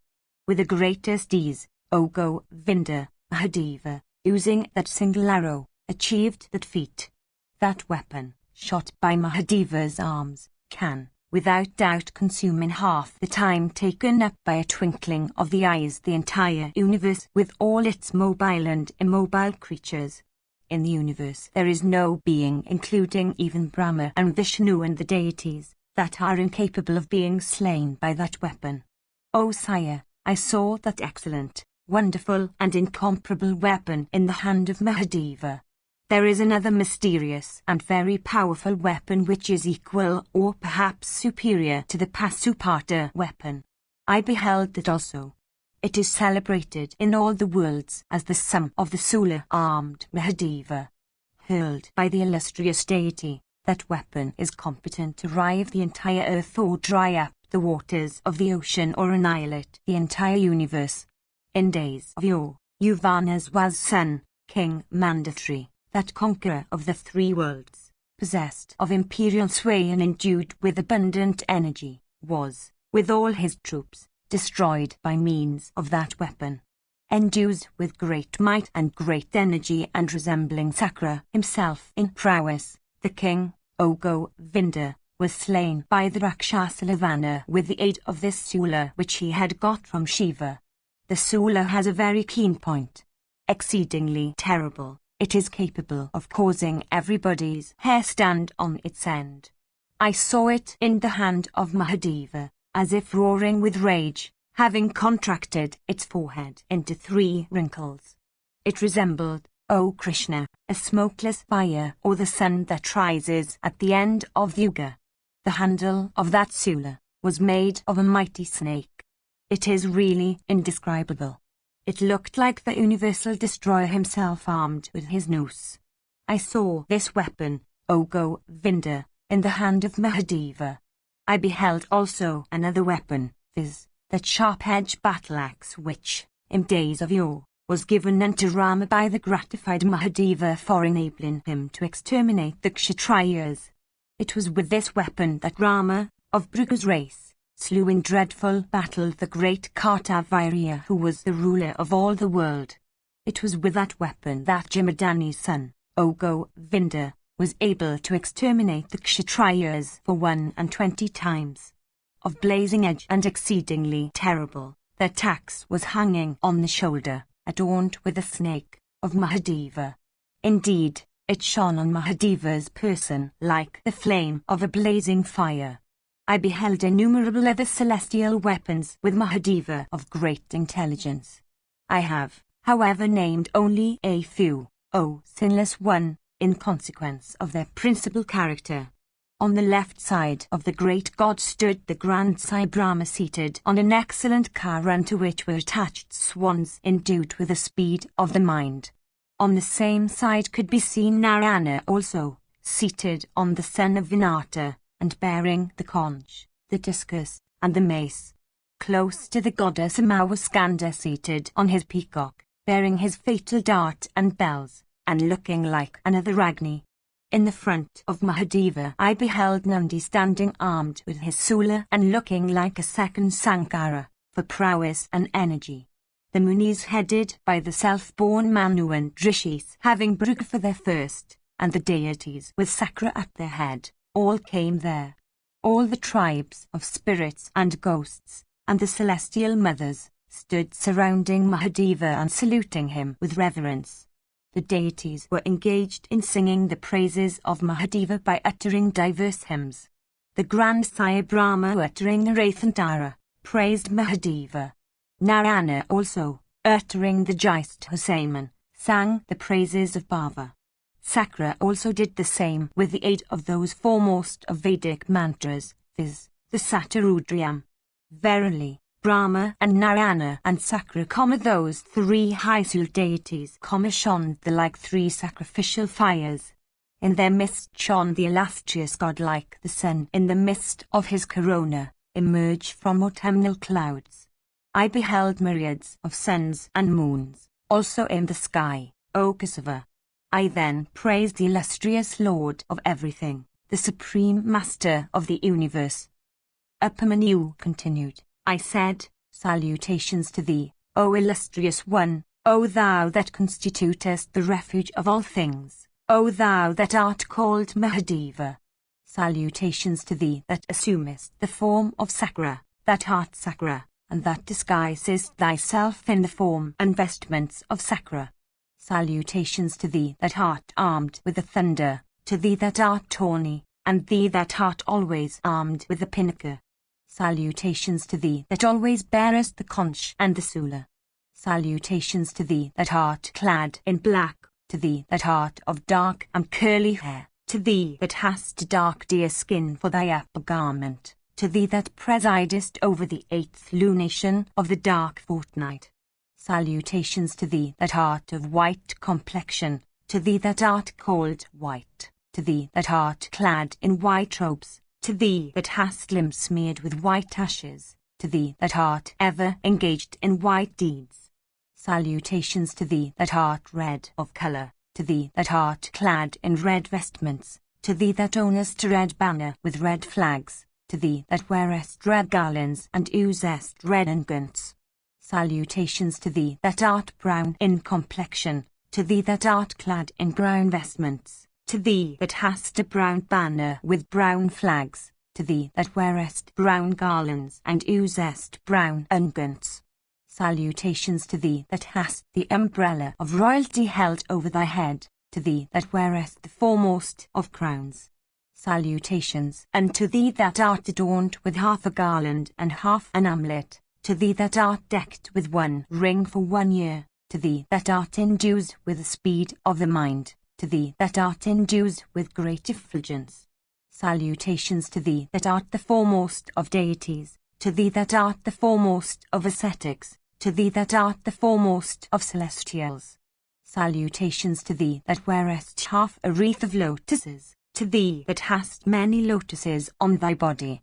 Salutations to thee that hast half thy body smeared with sandal paste, to thee that hast half thy body decked with garlands of flowers and smeared with fragrant unguents.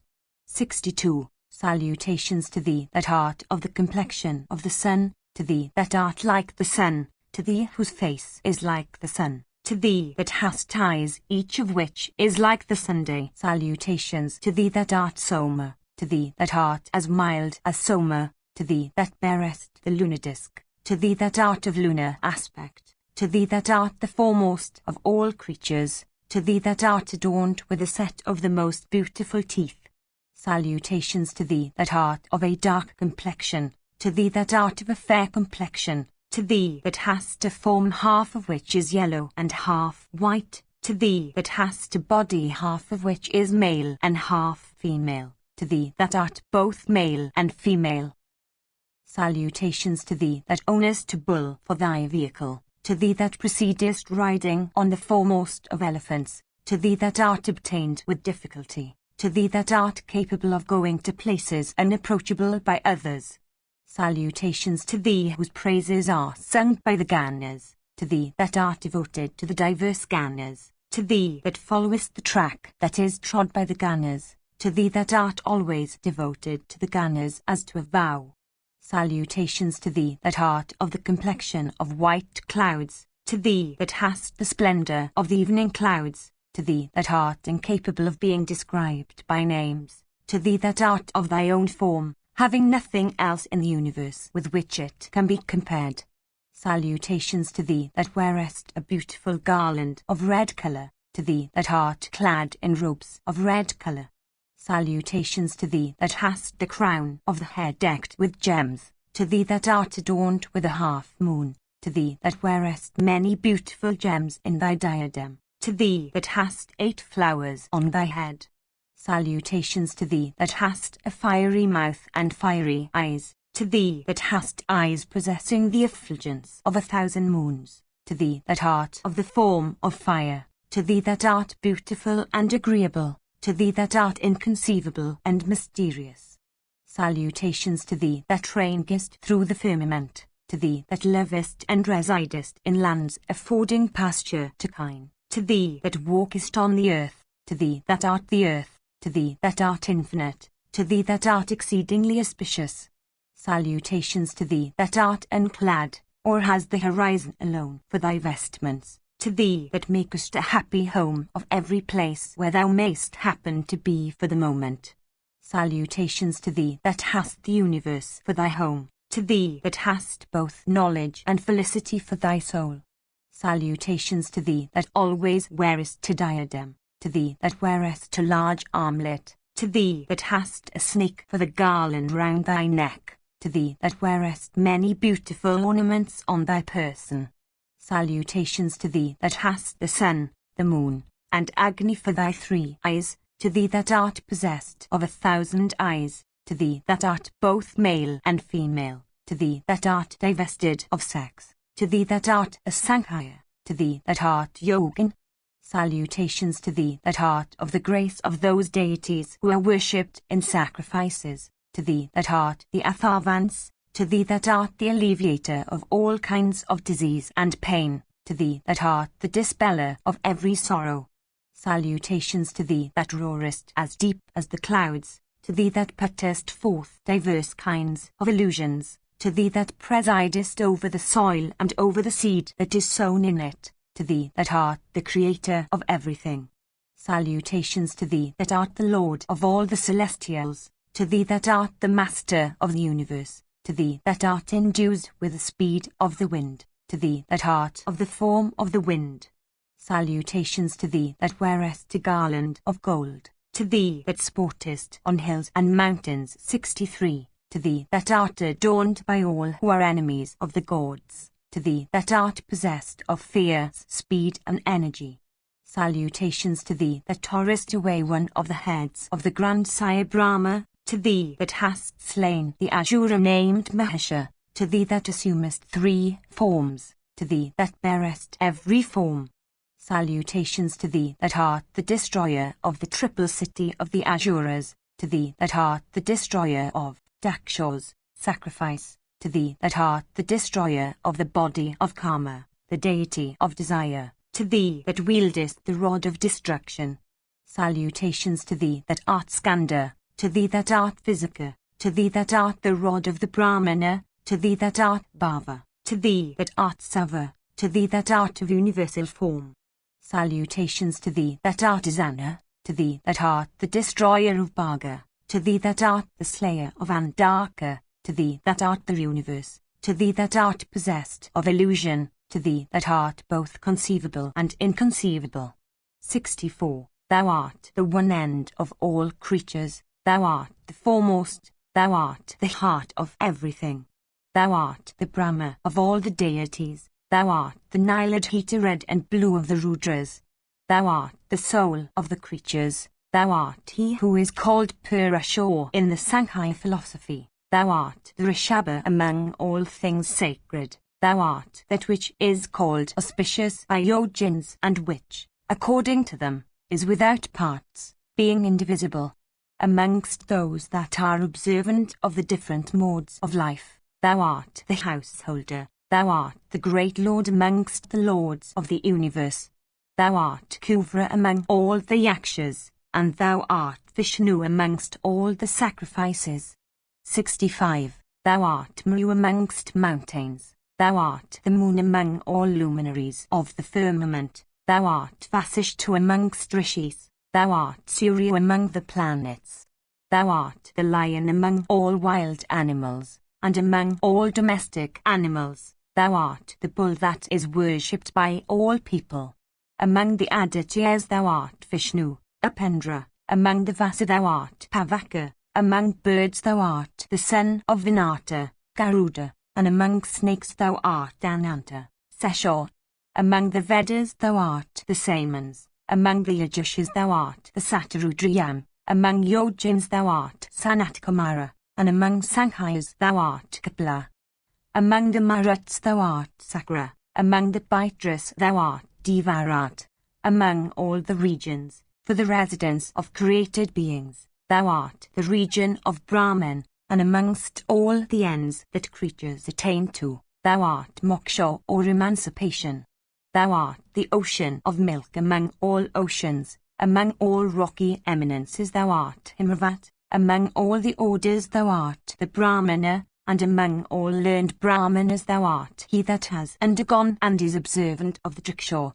Thou art the sun among all things in the world, thou art the destroyer called Kala. Thou art whatever else possessed of superior energy of eminence that exists in the universe. Thou art possessed of supreme puissance. Even this is what represents my certain conclusion. Salutations to thee, O puissant and illustrious one, O thou that art kind to all thy worshippers. Salutations to thee, O Lord of Yogins. I bow to thee, O original cause of the universe. Be thou gratified with me that am thy worshipper, that am very miserable and helpless. O eternal Lord, do thou become the refuge of this adorer of thine that is very weak and miserable. O Supreme Lord, it behoveth thee to pardon all those transgressions of which I have been guilty, taking compassion upon me on the ground of my being thy devoted worshipper. I was stupefied by thee, O Lord of all the deities, in consequence of the disguise in which thou showest thyself to me. O Mahabharata, I did not give thee the Argyle or water to wash thy feet. 66. Having hymned the praises of his honor in this way, I offered him, with great devotion, water to wash his feet and the ingredients of the Argyle, and then, with joined hands, I resigned myself to him, being prepared to do whatever he would bid. Then, O sire, an auspicious shower of flowers fell upon my head, possessed of celestial fragrance and bedewed with cold water. The celestial musicians began to play on the kettle drums. A delicious breeze, fragrant and agreeable, began to blow and fill me with pleasure. Then Mahadeva, accompanied by his spouse, and having the bull for his sign, having been gratified with me, addressed the celestials assembled there in these words, filling me with great joy: Behold, ye deities, the devotion of the high Sudapamanu. Verily, steady and great is the devotion, and entirely immutable, for it exists unalterably. Thus addressed by the great God armed with the Sula, the deities, O Krishna, having bowed down unto him and joined their hands in reverence, said these words: O illustrious one, O God of the gods, O Master of the universe, O Lord of all, let this best of regenerate persons obtain from thee the fruition of all his desires. Thus addressed by all the deities, with the Grand Sai Brahma among them, Sava, otherwise called Isa and Sankara, said these words as if smiling unto me. The illustrious Sankara said, O Dirapamanu, I am gratified with thee. Behold me, O foremost of Munis, O learned Rishi, thou art firmly devoted to me, and well hast thou been tested by me. I have been very highly pleased with thee in consequence of this thy devotion to Shiva. I shall, therefore, give thee today the fruition of whatever desires thou mayst have in thy heart. Thus addressed by Mahadeva of great wisdom, tears of joy came into my eyes and my hair stood on its end, through emotion. Kneeling down unto him and bowing unto him repeatedly, I then, with a voice that was choked with delight, said unto him, O illustrious God, it seems to me that I was hitherto dead, and that it is only today that I have taken my birth, and that my birth hath today borne fruit, since I am staying now in the presence of him who is the master of both the deities and the Asuras. Who else is more praiseworthy than I, since I am beholding with these eyes of mine, him of immeasurable prowess whom the very deities are unable to behold without first paying hearty worship. That which they that are possessed of learning and wisdom say is the highest of all topics, which is eternal, which is distinguished from all else, which is unborn, which is knowledge, which is indestructible, is identical with thee, O puissant and illustrious one, thee that art the beginning of all the topics, thee that art indestructible and changeless, thee that art conversant with the ordinances which govern all the topics, thee that art the foremost of Purushas, thee that art the highest of the high. Thou art he that hast created from thy right side the Grand Sai Brahma, the creator of all things. Thou art he that hast created from thy left side Vishnu for protecting the creation. Thou art that puissant Lord who didst create Rudra when the end of the Yuga came and when the creation was once more to be dissolved. That Rudra, who sprang from thee, destroyed the creation with all its mobile and immobile beings, assuming the form of Kala of great energy, of the cloud Samvataka, charged with water which myriads of oceans are not capacious enough to bear, and of the all-consuming fire. Verily, when the period comes for the dissolution of the universe, that Rudra stands, ready to swallow up the universe. Thou art that Mahadeva, who is the original